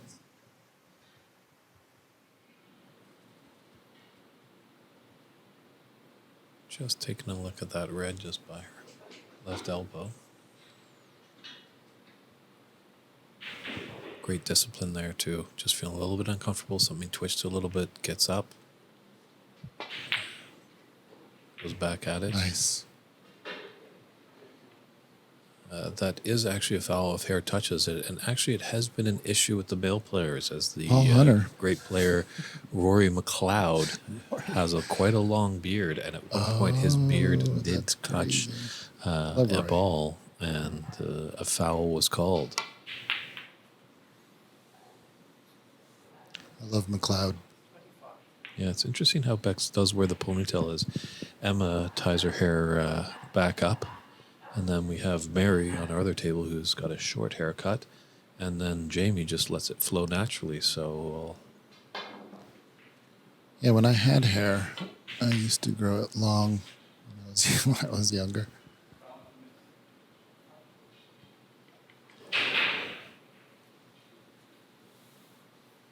I think we all grew our hair when we were younger.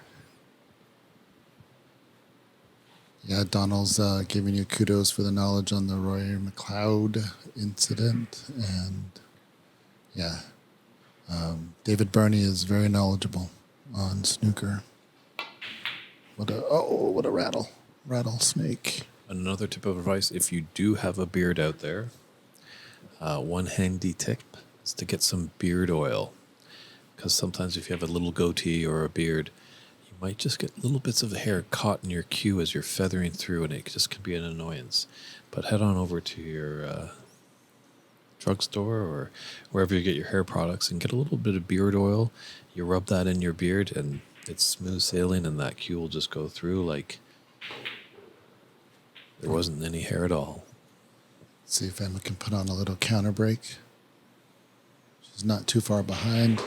Bex did a lot of work freeing up the bulk area, get all the colors back on their spot, and probably a total clearance might be in the cards. Yeah, there's no real trouble red. They're kind of all out in the open, so it's just a matter of concentrate and focused. As I did have Emma in the booth before, I was asking her, how do you find that concentration? Obviously, when we're new players, we want to make a high run, a high break and stuff like that. But a lot of the time we start jumping into the unknown. We start maybe getting into the 30s or 40s and we start getting excited.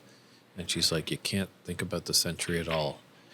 You just got to think one ball at a time. Just concentrate on that. It's an unfortunate red ball that rattled in the pocket before she shot that blue. When we were in Milton Keynes, we were with the great Nick Barrow, and his drills require you to hit the object ball in the middle of the pocket to get the required angle for your next shot. And that one did rattle a bit, which put the cue ball in between shots on our colors.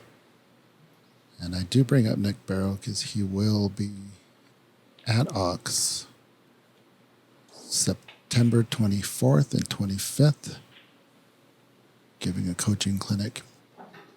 I believe there's one, maybe two spots available on Saturday. Sunday is full. And to follow up, Nick Barrow will be in Vancouver, Canada, right after that, from the 29th to October 5th. So if any Canadians are listening out there and are in the Vancouver area, I suggest you to check out the Snooker Gym, which is Nick's site, and get in touch with him and set something up. I think he's going to be doing group sessions, and there might be some single one-on-ones. Yeah, totally. If it's players also from the Seattle area that want to go, but we're all booked up. It's a great trip down to Top 147. It's worth the trip to go see Nick Barrow. You will absolutely improve your game.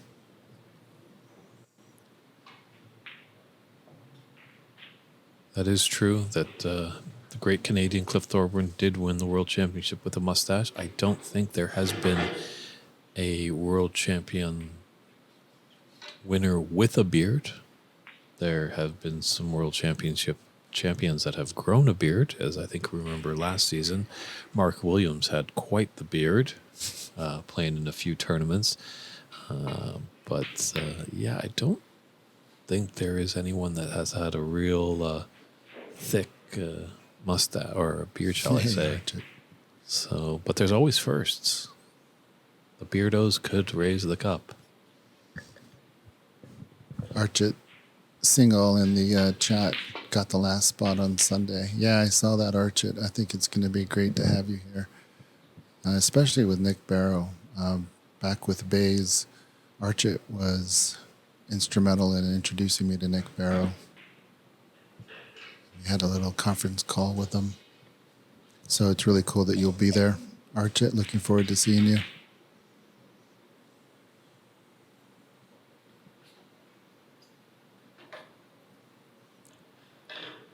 David Putty. Is that your real name or is that a Seinfeld reference? No, that is Mr. David Putty. How you doing, David? That is awesome. High five. Well, obviously you weren't there when we were at the Richard Cup in 2016, and that's the first time I met Mr. Putty, and David told me the story the next day that him and Charlie went out to a bar, and they told the waitress that, "Hi, I'm David Putty, and this is Charlie Brown." Well, David brings up in the chat, look at this safety. That's not what he brings up, but that is an amazing safety. Well done. Q David Daly. Oh my goodness. I'm getting my Daves and Davids mixed up. Yeah, there's a lot of us out there. There's also Dave Hendon over there in the UK, the great David Vine, which was a presenter at the World Championship for many years.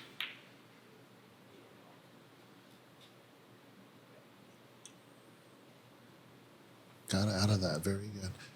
So what David Putty was saying is that Nick Barrow will be in Toronto. Yeah, absolutely. Go to the snooker gym, check out where Nick will be, get your ticket. And this is really great to see. You know, you had brought Judd over. There was talk about Judd coming again this year. Ricky Walden has come over. Michaela Tab has come over. Now Nick Barrow's coming over. So I think a lot of these people over in the UK, where snooker is so prevalent, they're now seeing, hey, there's a market in North America. There's an interest. Yeah, come on over to the West Coast. We've got Seattle. We have Embassy Billiards over in California, who just got their tables redone by the great Simon Barker. Their room is looking amazing. They have new lights up. Might be a future spot for the USSA Nationals. I'm just saying that. I have no idea. But it would be a great spot. Yeah, for once I don't see anyone paying you off to say something. Interesting.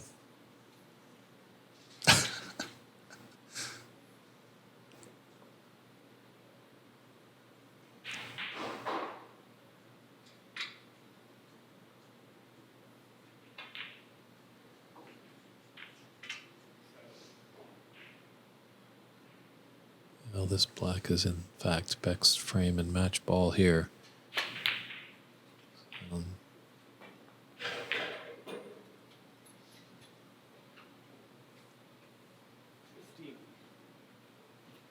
Yeah, 34 on the table and 27. 34 down for Emma, and there's 27 on the table.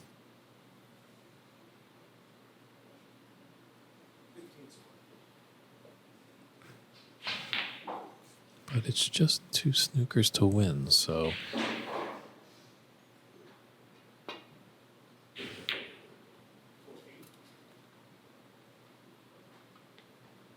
there are a few hiding places for Emma, so anything's possible here. Stephen Feeney, David Putty says, will be in New York in September. Canada and the U.S. are starting to attract attention internationally. Yeah, SiteRight is quite the tool. It'd be very useful for pool players as well, I would imagine. Yeah, it'd be great to take that course as well. We have a few members here that use the SiteRight tool, the Pocket. Looks like Emma SiteRight. got the snooker there. Looks like it. But always the old saying is, you know, when you need 2 snookers, you pretty much need to put 6 or 7 down to really get your opponent. Good point there, Dr. Snooker. He says that if the first frame went to Emma instead of the steal, that broke her spirit. Yeah, it's one of those things. Sorry about that. Got to get the doorbell. It's one of those things. Is like you can't let a loss beat you twice, and so it's tough to recover from something like that. But all of them are fierce competitors. Obviously, yeah, it's deflating that frame was stolen, but you kind of just got to shake it off. And it was only the first frame. You know, potential of 6 more frames to be played. So.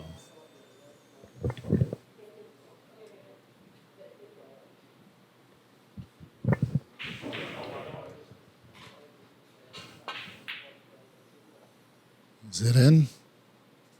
Ooh. She doesn't want it to be. And that might just have the pace get behind the brown.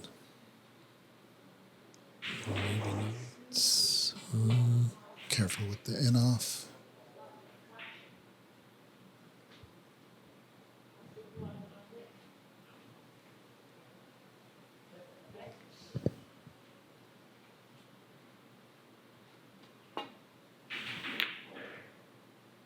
Getting to know these players. I know that we sponsor Bex, but getting to know the players that have come in from overseas, it's hard to see them lose. I mean, someone's going to have to lose and someone's going to have to win it, but they're all just really great people, competitors.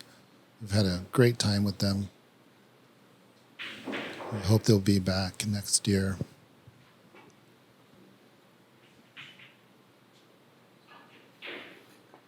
Yeah, the great Jim Masterman, a player from Vancouver, once was playing a tournament and he had lost a match and was just not feeling into it. Some gentleman comes up to him and goes, "Hey, what do you see?" Jim was like, "What are you talking about? I just lost. I don't want to get anything." He's like, I just see a bunch of losers here." He's like, "Well, what do you mean?" He's like, "Well, there's only going to be one winner, so everyone's going to lose." So Jim kind of took that, and he now played to that. Unfortunately, Jim passed away a few years ago. He was a great guy who lost a great, but that was a very interesting story that he relayed to me many years ago. So, Yeah, that's an interesting way to look at it. It's not false.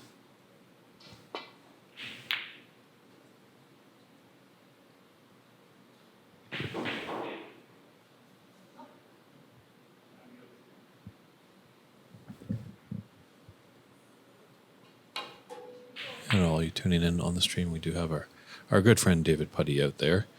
And just if you're in the Toronto area in Canada, he's one of the founders of the Canadian Q Sports Academy. And they've had over 100 new students in this year alone. So that really tells me that a lot of people are starting to pick up the cue, getting into this wonderful game of snooker. And I think they're also playing pool as well. But hopefully their main passion is the big game, personally. You need to get another Canadian world champion. I know you Americans want your first, but it's been a long time since we've had ours. You had your chance.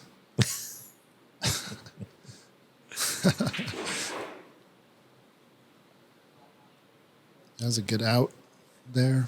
Nice little safety by Bex, and then a nice little escape by Emma. This could be a good opportunity for Emma to get one of those snookers that she needs.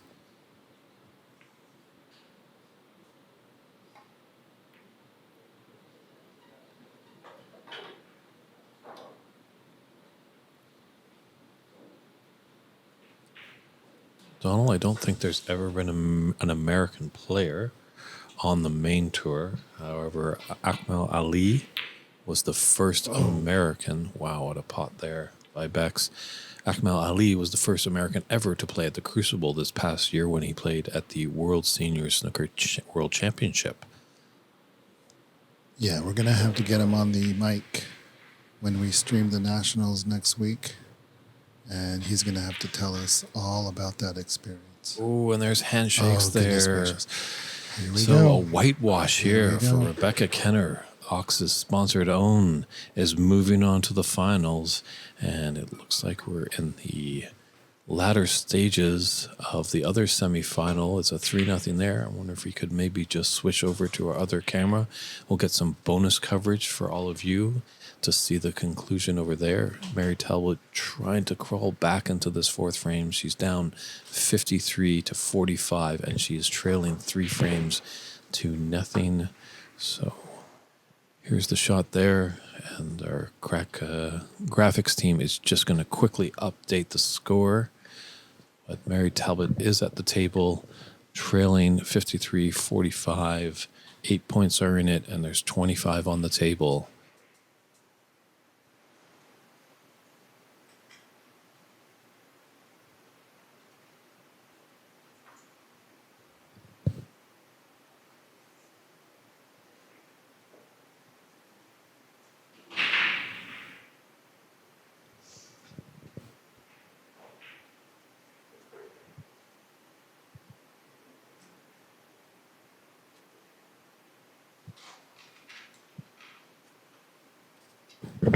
All right, does that look correct? It looks correct. Yes, good eyes, Mike. Fantastic. That is an updated score there. As you can see, Jamie Hunter does have 3 frames to the good.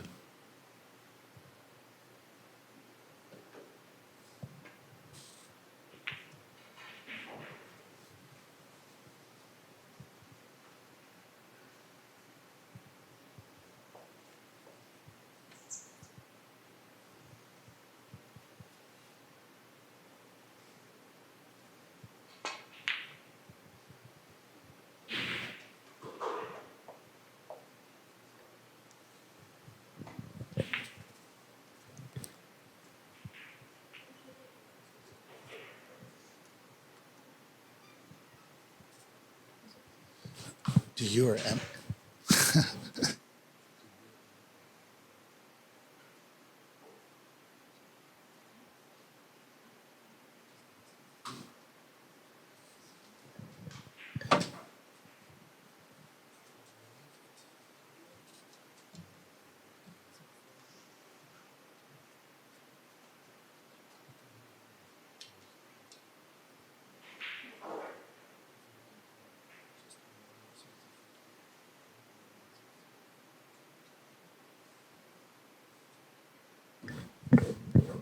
And with this bonus coverage, fresh off her match win, I'm welcoming Bex Kenna into the booth. Hey, Bex. Hello.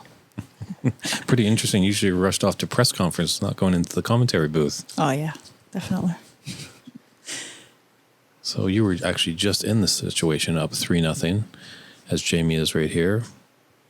What do you feel Jamie has to do here just to get the victory? Well, I haven't seen much of this, so let me just take the scoreline in. Obviously, I was concentrating on my match. So this is pretty close. 8 points lead.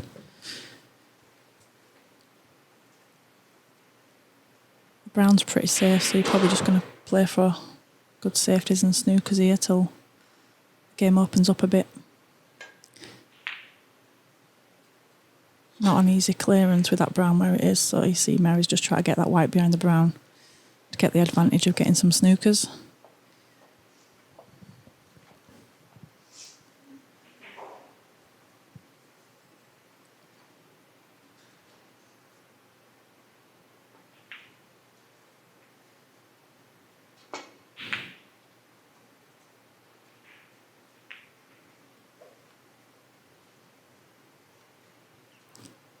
And congratulations for making the finals. How you feeling?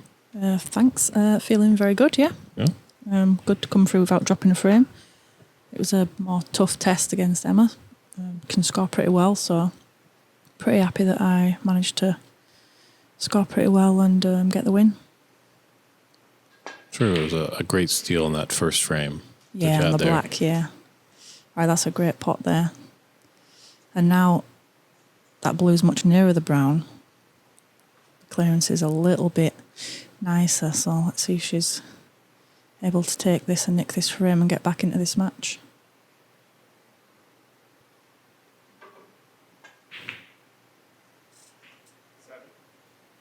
Yep. Does she have a nice angle on this blue to get down to pink?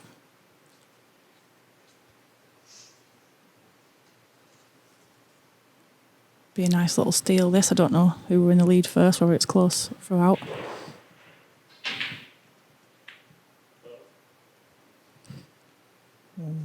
This is a tricky one. Yeah, they're always tricky when you're going from one side to the other. Yeah, so she could have played it a bit harder to get a bit close to the pink, but she's left us off with this. Just needs the pink. Oh, and she gets it. Wow, Lovely. great shot. Great cueing. Right, so 3-1. The comeback is on. It is. It is. More interesting now, isn't it? Definitely, for sure. So you've been enjoying your stay in Seattle here?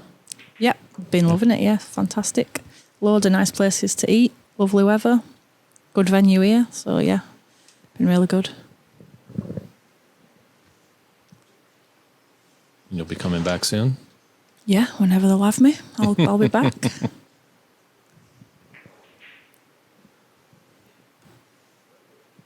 So we do have, on the live stream, we do have our fans tuning in. They can put comments or questions. So we do have Bex Kenna in here, Kenna, if anyone has any questions. Oh, thank you. Just reading some of the comments. A lot of well dones. Well played. Thank you, guys. Thanks for tuning in. Yorkshire puddings. No, but they're for Yorkshire, aren't they? So when I'm in different countries, I like to eat their food. So I've been sampling a lot of their lovely breakfasts and things. Well, if we get you up in Vancouver, there's a place that has a great Sunday roast with Yorkshire pudding. Oh, nice. And we'd like to hear we'll get the Yorkshire girl to give the rating on it, see if they do it well. Okay, will do. So we'll work hard to get a tourney up in Canada. Yeah, I've actually got relatives, distant relatives up in Canada, so I don't know whereabouts though.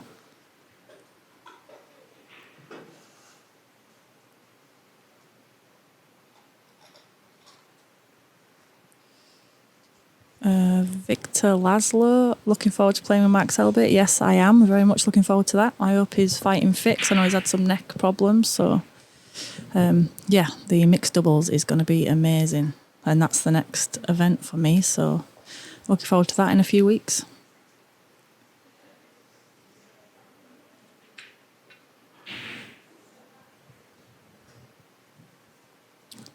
Thanks, Chuck. Right, so the comeback is on.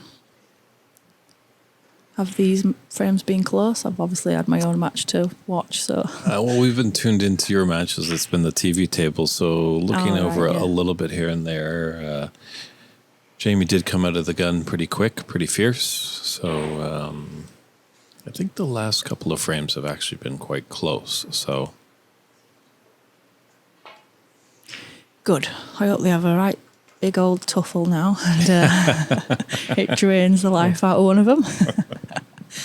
And I'll get some nice rest before the final. So that's a good first red.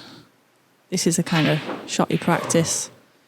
Misses the green and the pack though, luckily. Yeah, when one red gets left for you, you play that and then off one of the bolt colours into the pack. So she's pretty lucky she didn't get into the pack nicely there and then leaving Mary on. A little bit of tension there maybe.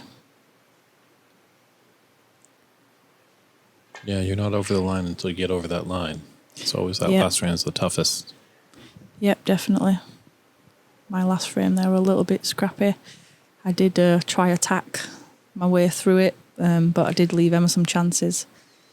She just weren't able to put them away today. Chuck is wondering, Bex, if you have any experience in playing pool or carom billiards. Carom, no experience in carom billiards. I've played a bit of English billiards and English pool. Yeah, I used to play English pool before I started playing snooker in my late teens. But then once I got into snooker, I just kind of got away from pool because it's totally different and I really enjoyed snooker more. So pool is not very good for your snooker game, although snooker is good for your pool game. So give it a try, pool players.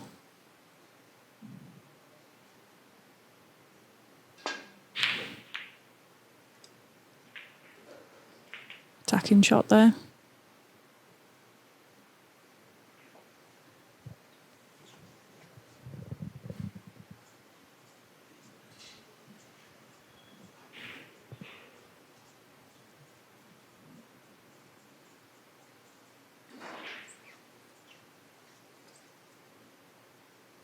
Jamie's a really good English billiards player. Yeah, so she's just started playing billiards. I think if you're talking about Jamie, who's in this semi-final right now. I did play a little bit of billiards when the events were in the Northern Snooker Centre in Leeds, and I won an event. I can't remember which. I think it was like the World Women's Billiards. So I won one and got into the final of the other, losing to Emma Bonnet, who is a fantastic billiards player. So yeah, I have played a bit of billiards, but I wouldn't consider myself a billiards player. I like to play a thing called snilliards, where I basically play at snooker instead of billiards, and I just go for the pots all the time. So yeah, I'm Is not that really a the billiard. of snilliards? Well, Mandy Fisher christened it that because snooker players tend to give billiards a try, but we don't play the billiard shots. So it was christened snilliards. So I just kept going for pots. So potting the red off a black spot and then up for blue and back down. Pretty much like how the pool players have been this time around in this event. You can tell the pool players because they're kind of going for every pot and going for doubles, and we tend to not really push the ball out and just play safe all the time, but they're kind of playing a bit of pool on the snooker table. You can see it. It's good. Yeah, I think Mike has a game here called Snoopool. Oh yeah, there's a Have you played that? No, I have heard of this new Snoopool, but I really just like snooker, so Likewise. yeah. Trying to stay away from pool. Good fun though if you're out on a night out. Oh, that's unlucky to knock that black in there. Got a good cue ball, or nearly a good cue ball as well. At least that puts the black on the spot. Ready for someone to attack this frame.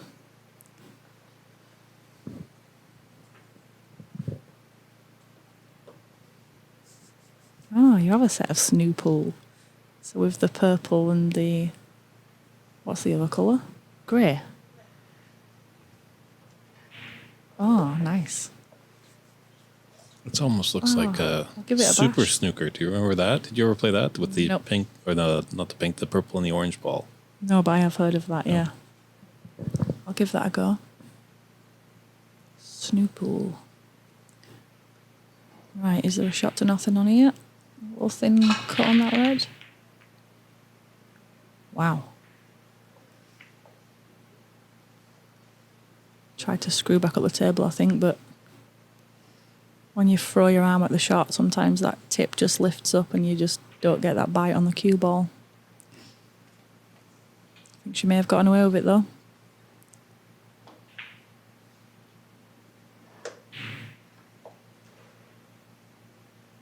Yeah, it looks like this blue covers that red to the middle.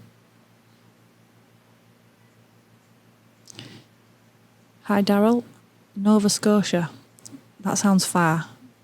Where's that? On the other side of this continent. It's on the eastern side, so Oh, right, that's not it shares the not too Atlantic bad. Ocean with you English. cool. All right, we'll get an event there and I'll be there. Yeah, even any kind of event, Daryl. We'd love to come out to Nova Scotia. If you like seafood, it's a great place to go. Yes, I do love seafood. All right, that's a good pot to land on the black there. So currently the black only goes to one pocket. So she's going to try and navigate how to clear that other pocket straight away.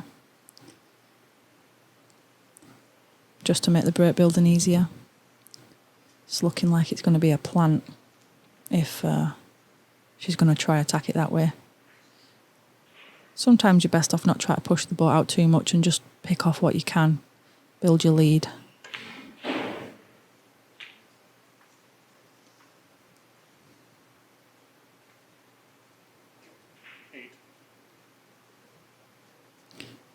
Thanks for your question, Donald, and Phil has answered it correctly down there. That's what I charge anyway. But a lot of the other main tour pros charge a lot more, 40, 50 pounds per hour.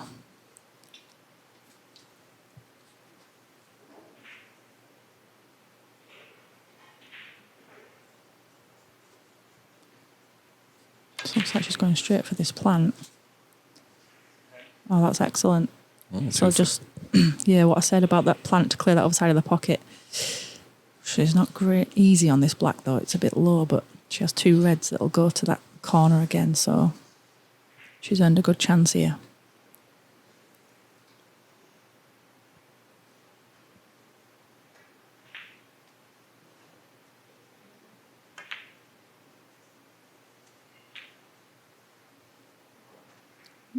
Deep screw.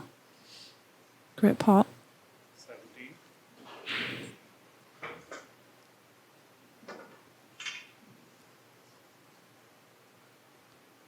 This is another hard one because she's got to navigate around the black now.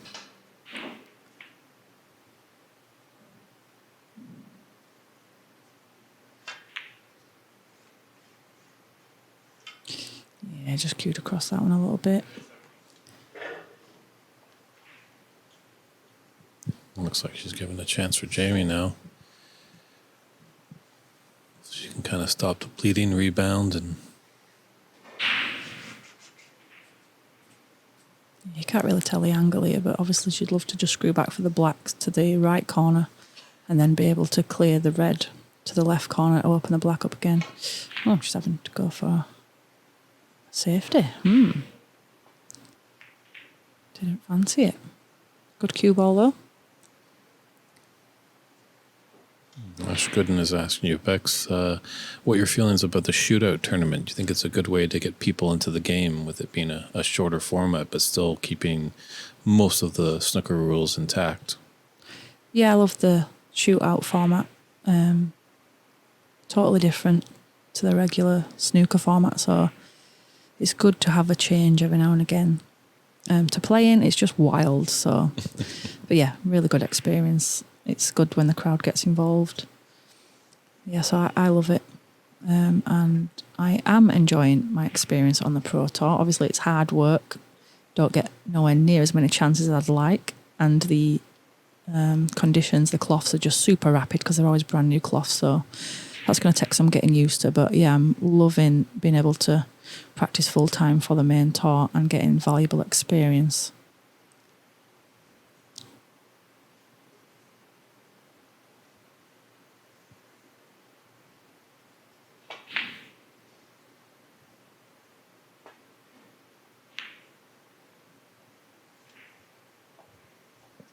Last year back in Vancouver, Canada, I was able to run a shootout tournament, and I think a lot of people weren't aware of it, what it all was all about at the beginning. But then when they saw it and participated, and they're like, "Oh, this is some good fun." Yeah. Yeah, it's a good one to replicate in local clubs as well. As long as you can get the timer sorted, it's really good fun, and anyone can win it. It's a good pot there up for blue. Donald, how well does Bex know Selby? Will they have some practice sessions together beforehand or just go in cold? I do know Selby. I met him in the 2016 Paul Hunter Classic when he won at the after party, and speak to him quite regularly. And we're currently trying to arrange some practice, but he's a bit injured at the moment, so just giving him a few days off, and then I'll get over and get some practice with him. Right, that's unlucky. Just trying to sneak back down there round, but couldn't quite get on it.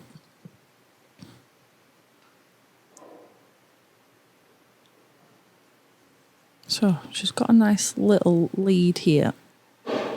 And Mary plays all the right shots, so she won't be pushing the ball out too much. So I think she'll be pretty happy with where things are at the minute. But she can just get a good cue ball here.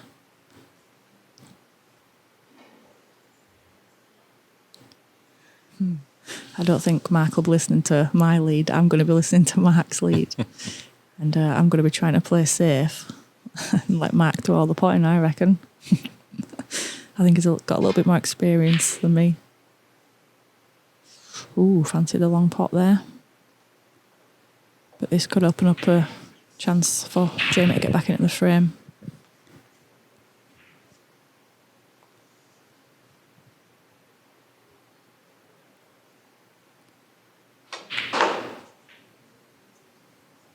That's a good pot. Just realised the time. Is it 20 to 6? It is, yes. So we're playing at 6 apparently, but we'll see what happens. Unless the mighty comeback is on. As much as you're obviously wishing for a decider that goes all the way down to the black ball, is there a player that you fancy over the other to play in the final? Not really, either. I don't mind. I've been in the final with both of these players a couple of times. I've got a terrible memory, so I wouldn't know which events. I think the last English women's one was with Jamie, and I won. Yeah, and I don't recall the other one with Mary in the final, but yeah, we've shared many finals.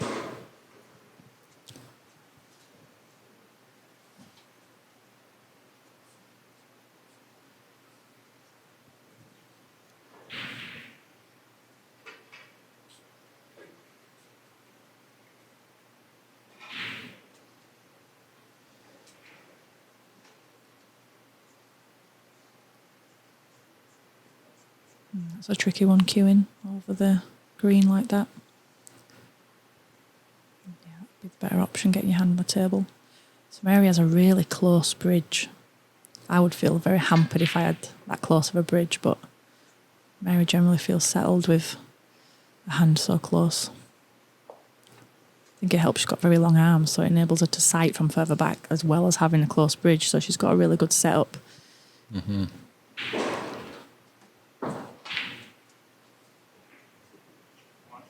So another chance for Jamie here.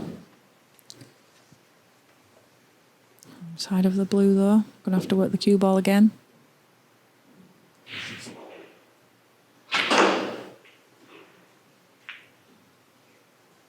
And again, unlucky to kiss the brown.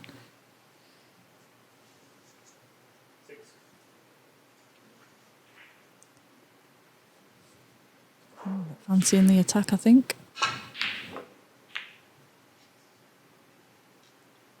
Yeah, good cue bower to get the cue ball back. And the game's gone a little bit scrappy now. A lot of reds on the cushions. And a pink and brown. Yeah. Not a nice table.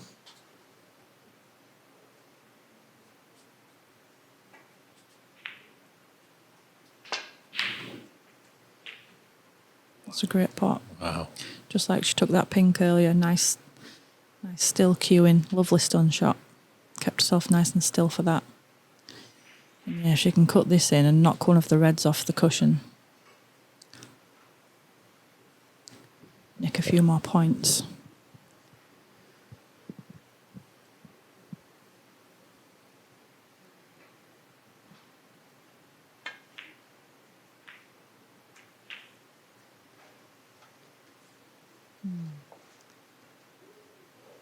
She got one off, but I don't think she's got a nice shot next. I should go for the plant.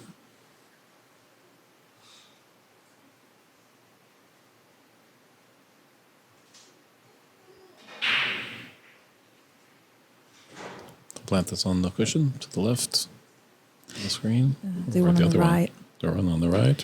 I think Mary generally knows the right shots to play. I don't think she'll push the ball out here. That's so hard. So I think she'll just get the cue ball on the top cushion. Well, the bottom cushion, technically.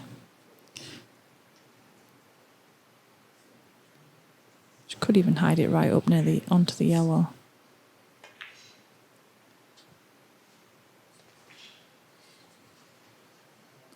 Yeah, that's okay, that. Good cue ball.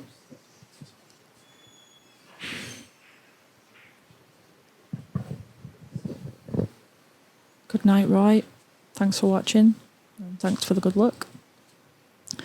The final is probably going to be on maybe 30 minutes after this match. I think we better let the other finalists have a little break. True. Maybe we should see if someone can check with Diana, who's the tournament director, just what they're feeling, what the need is. I think they might just be having a discussion right now about it. Yeah, so the semi-finals were played at 3 p.m. with the final scheduled for 6, but as it's now nearly 5:45, and potentially we have more frames. Oh, great screw back there. I bet she got a lot more in that than she thought she could. Yep, we do have some spectators in the crowd, and the final will be best of 7, race to 4 frames. Yeah, best of 7s, Phil.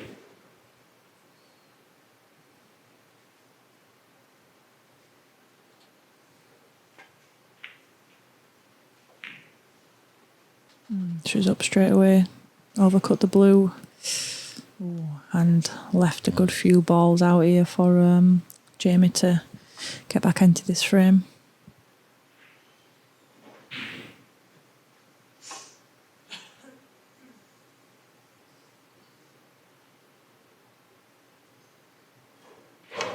So picking off this harder one first to get onto the black.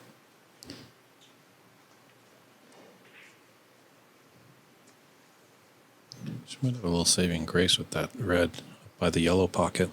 Yeah, landing so low on this, you can just go up for that. Nope, she's trying to hold. Oh, it's a good touch.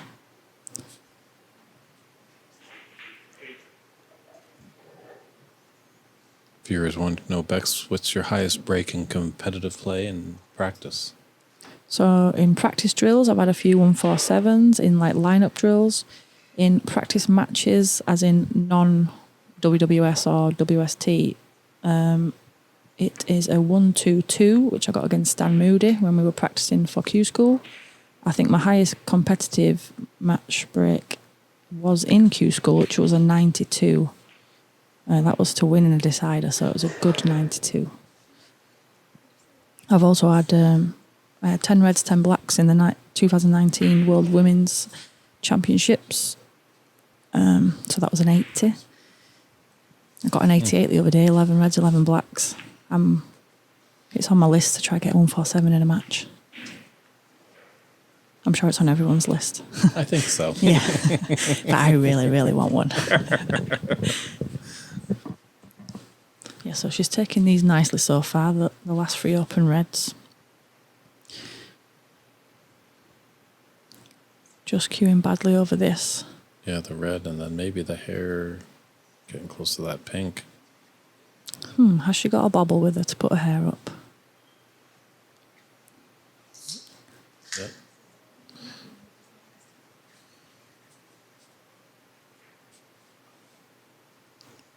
Very inventive, tucking Oh, yeah.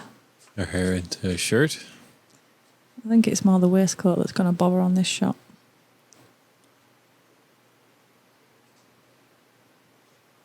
Digging down, you could put unwanted side here. Nope, she's taking it well. So now that red up there, up near the yellows, probably going to be the next ball, unless she's feeling very attacking and wants to just try go into that one on the side. It looks like a natural angle to do so. Depends how confident you're feeling. Yes, nice. Wow, that was great. Yeah, I think when you've had a bit of luck here and there, you tend to go for them because you think, yeah, I'm getting good runs, so I'll do it. Sometimes when your luck's not in, you think, oh, don't bother canning into that. You'll probably cannon it and land on nothing. So, good attacking. Oh, yeah, she did seem to get up off that as if she knew it was missing. Is that a bit of nerves? Because after that excellent cannon out there, she should have been taking that one.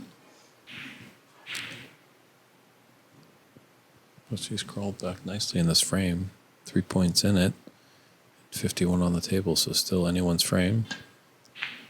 Jamie needs this to punch her card into the final to take on our special guest in the booth, Bex Kenna. But Mary Talbot, it's nothing of that. She wants to force another frame in this match and get us to a decider.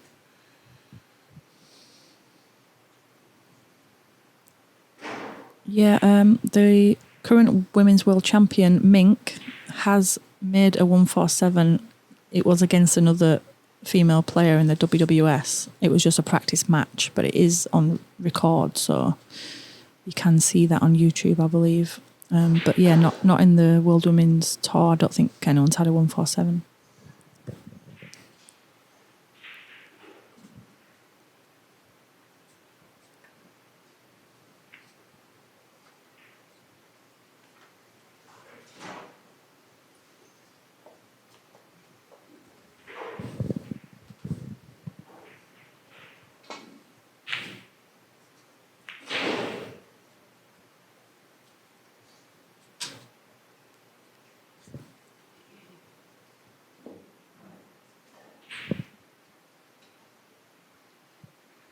No problem, Harriet. We're glad you're tuning in.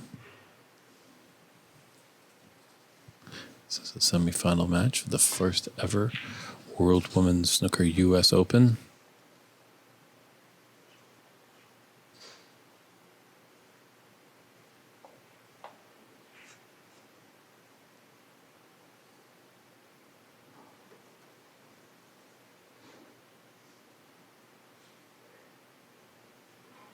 Hi, Harriet. It's another WWS player and an excellent pool player.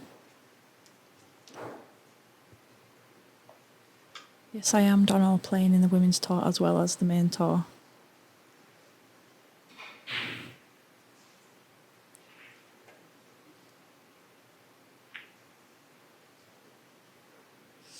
Ooh, that's a bit short.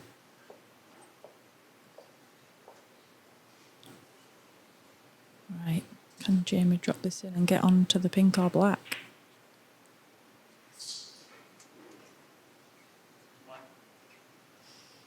Looks nice.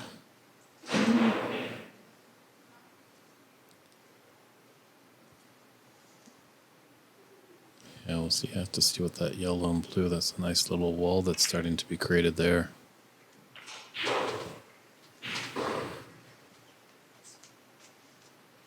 Yes, with this last red here, I think she'll just stun round, get a good white behind the pink, and get a red safe, or she may go for the shot. Looks like the safety. Oh, that's nice. Ooh.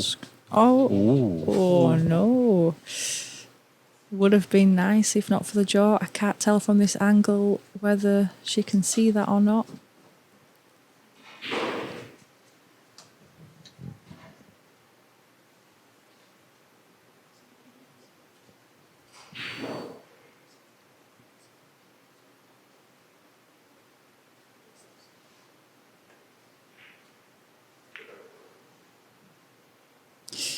Yeah, playing it at that pace across the nap, you can always get a little bit of runoff.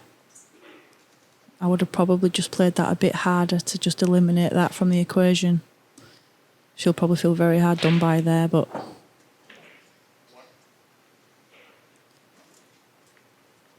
So 5 points the lead.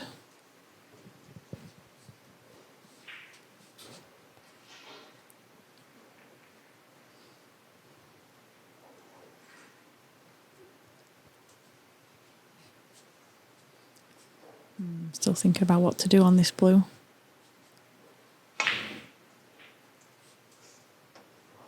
Oh, needs a bit of luck here. Got it. Plum. True. She needs to just settle that Q and arm though. She's thrown a few fast ones in, so she needs to just stroke this in nicely to give it every chance. That's the way. Oh, but it's not there. Second prize with the snooker.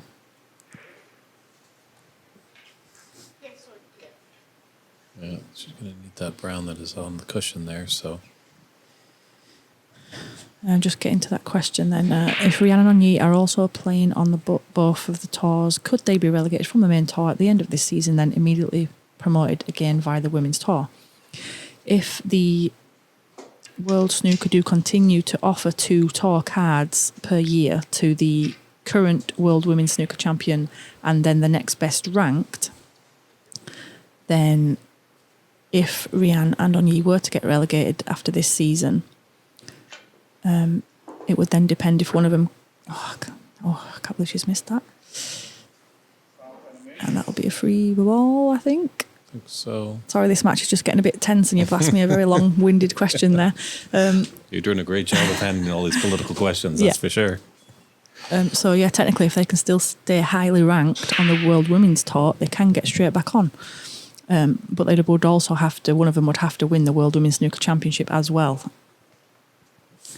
So one of the tour cards is for the World Women's Champion. So that could be anybody if you enter. Got to be in it to win it.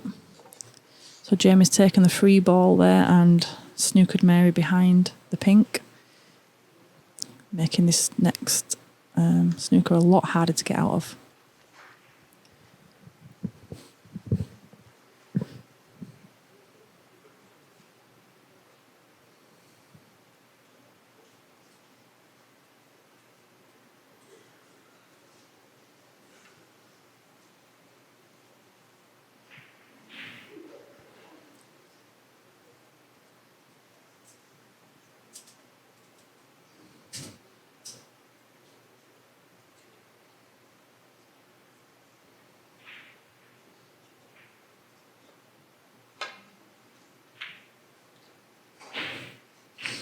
Yeah, the angle there didn't seem nice. It seemed like there were some blues and greens in the way. Jamie's going to take full advantage with the brown being safe and put the balls back.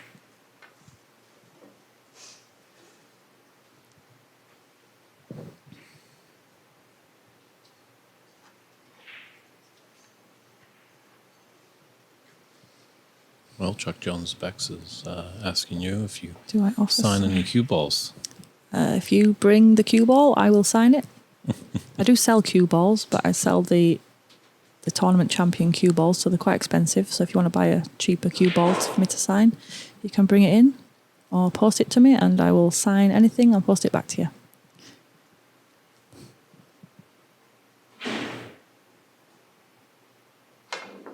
don't think this angle's on. This is starting to get really costly. Yeah. But me and Emma had a frame like this where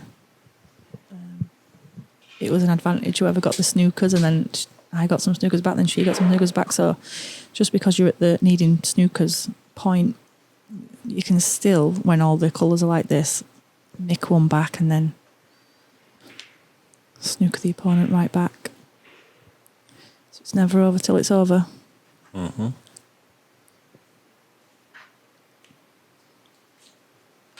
But yeah, I can't see, going from the left of the black, how she can get past the blue or green. I think she has to play it softer with a swerve to just sneak up the left-hand side of the blue. Obviously, it's a bit hard to tell from only you looking at this angle, but that's how it looks.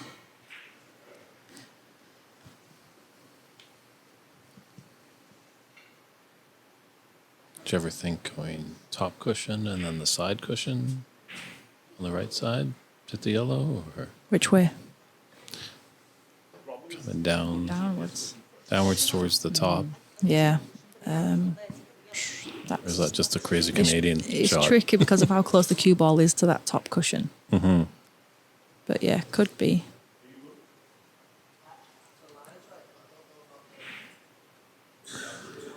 It's been a great job here by Prathamish, who is our referee. For this, I think it was slightly the same. He had a good showing in the Seattle Open here back in March, but unfortunately doesn't have the criteria to enter the U.S. Nationals. But we appreciate his help. So Mary's looking your way now. It's very difficult to do, but she does have the advantage of having a lot of margin on the right-hand side rail.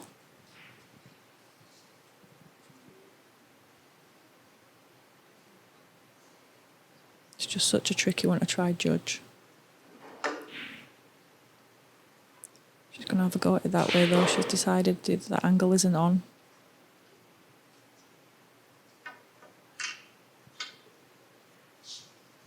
So there's 24 points the difference here, so she could also think playing this softer to not leave the pot on. Mm-hmm. Obviously she's making an attempt at the yellow, but not playing it too hard to leave a free ball or an easy cut. This looks pretty good. Oh, it wouldn't be a miss. I wouldn't have thought anyway, even if it was able to be a miss, because that was a great attempt. Mm-hmm. But now she's at the snooker's required stage, so it can't get put back. 28 points of difference with only 27 on. I think she's played at that nice pace to not leave the pot. Mm-hmm. Well, it doesn't look like it from this angle, but...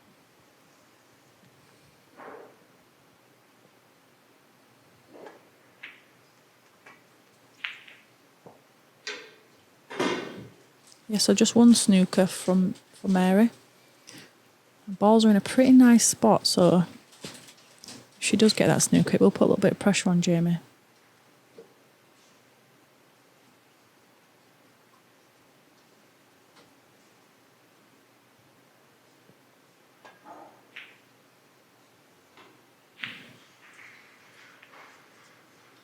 This looks nice. Ooh, very close. It's a game of millimeters. Yeah, millimetre to the right there, and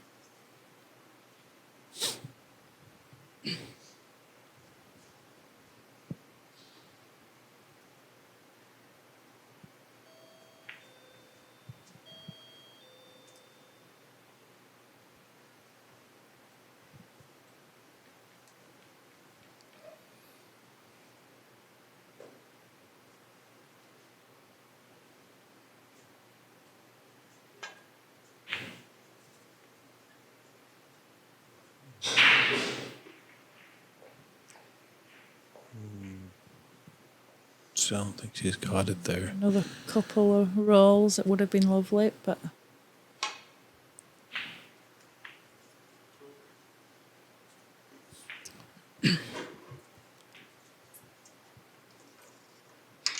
long pot there.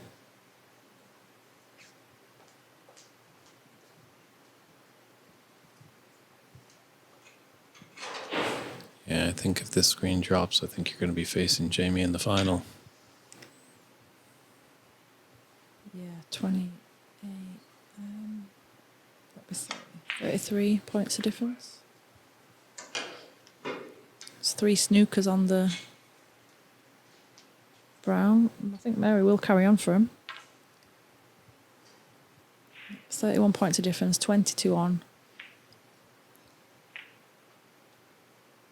So she'll just like to drop this in over the bag, I think. Give it every chance to go in.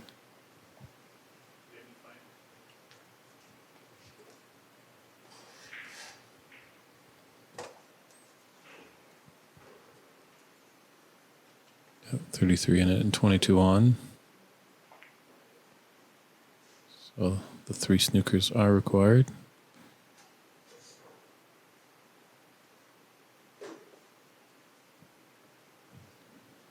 Good night, Donald. Thanks for watching.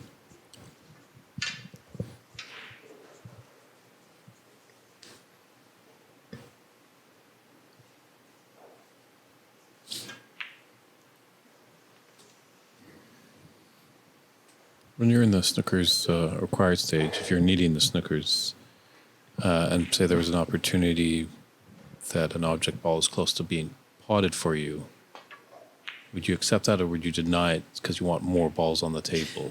Yeah, well, just then she could have taken the pot on the brown because is it 11? Yeah, it's still 3 snookers with the blue. So sometimes if you pot one of the other colours, it means you only need 2 snookers rather than 3. Mm-hmm. But the advantage is to have more balls on the table, to have more balls to snooker behind. So that'll be unlucky if that goes in. Or would it be a handshake? It is. It is. It's all over. So Jamie Hunter takes that 4 frames to 1, and she will be going to do battle with Bex Kenna, who's been joining us in the booth. Bex, thanks very much for joining us in the booth. Best of luck on the final. And I think, it's 6 o'clock right now. That was scheduled when the final was going to be, but I believe we're probably going to be going at about 6:30. Yeah. Trying to just catch the eye of our streaming producer to see if that is the case. Yeah, I think Jamie will have a little break. So, yeah, thanks for having me on. And thanks for watching, everyone, on the live. And keep watching to watch the final. Tune in about 30 minutes time, 6:30 Pacific Daylight Time. We're here at the first annual World Women's Snooker US Open. It's David Burney doing commentary. We're live at Ox Billiards in Seattle, Washington. Come back in about 30 minutes time to see this exciting final.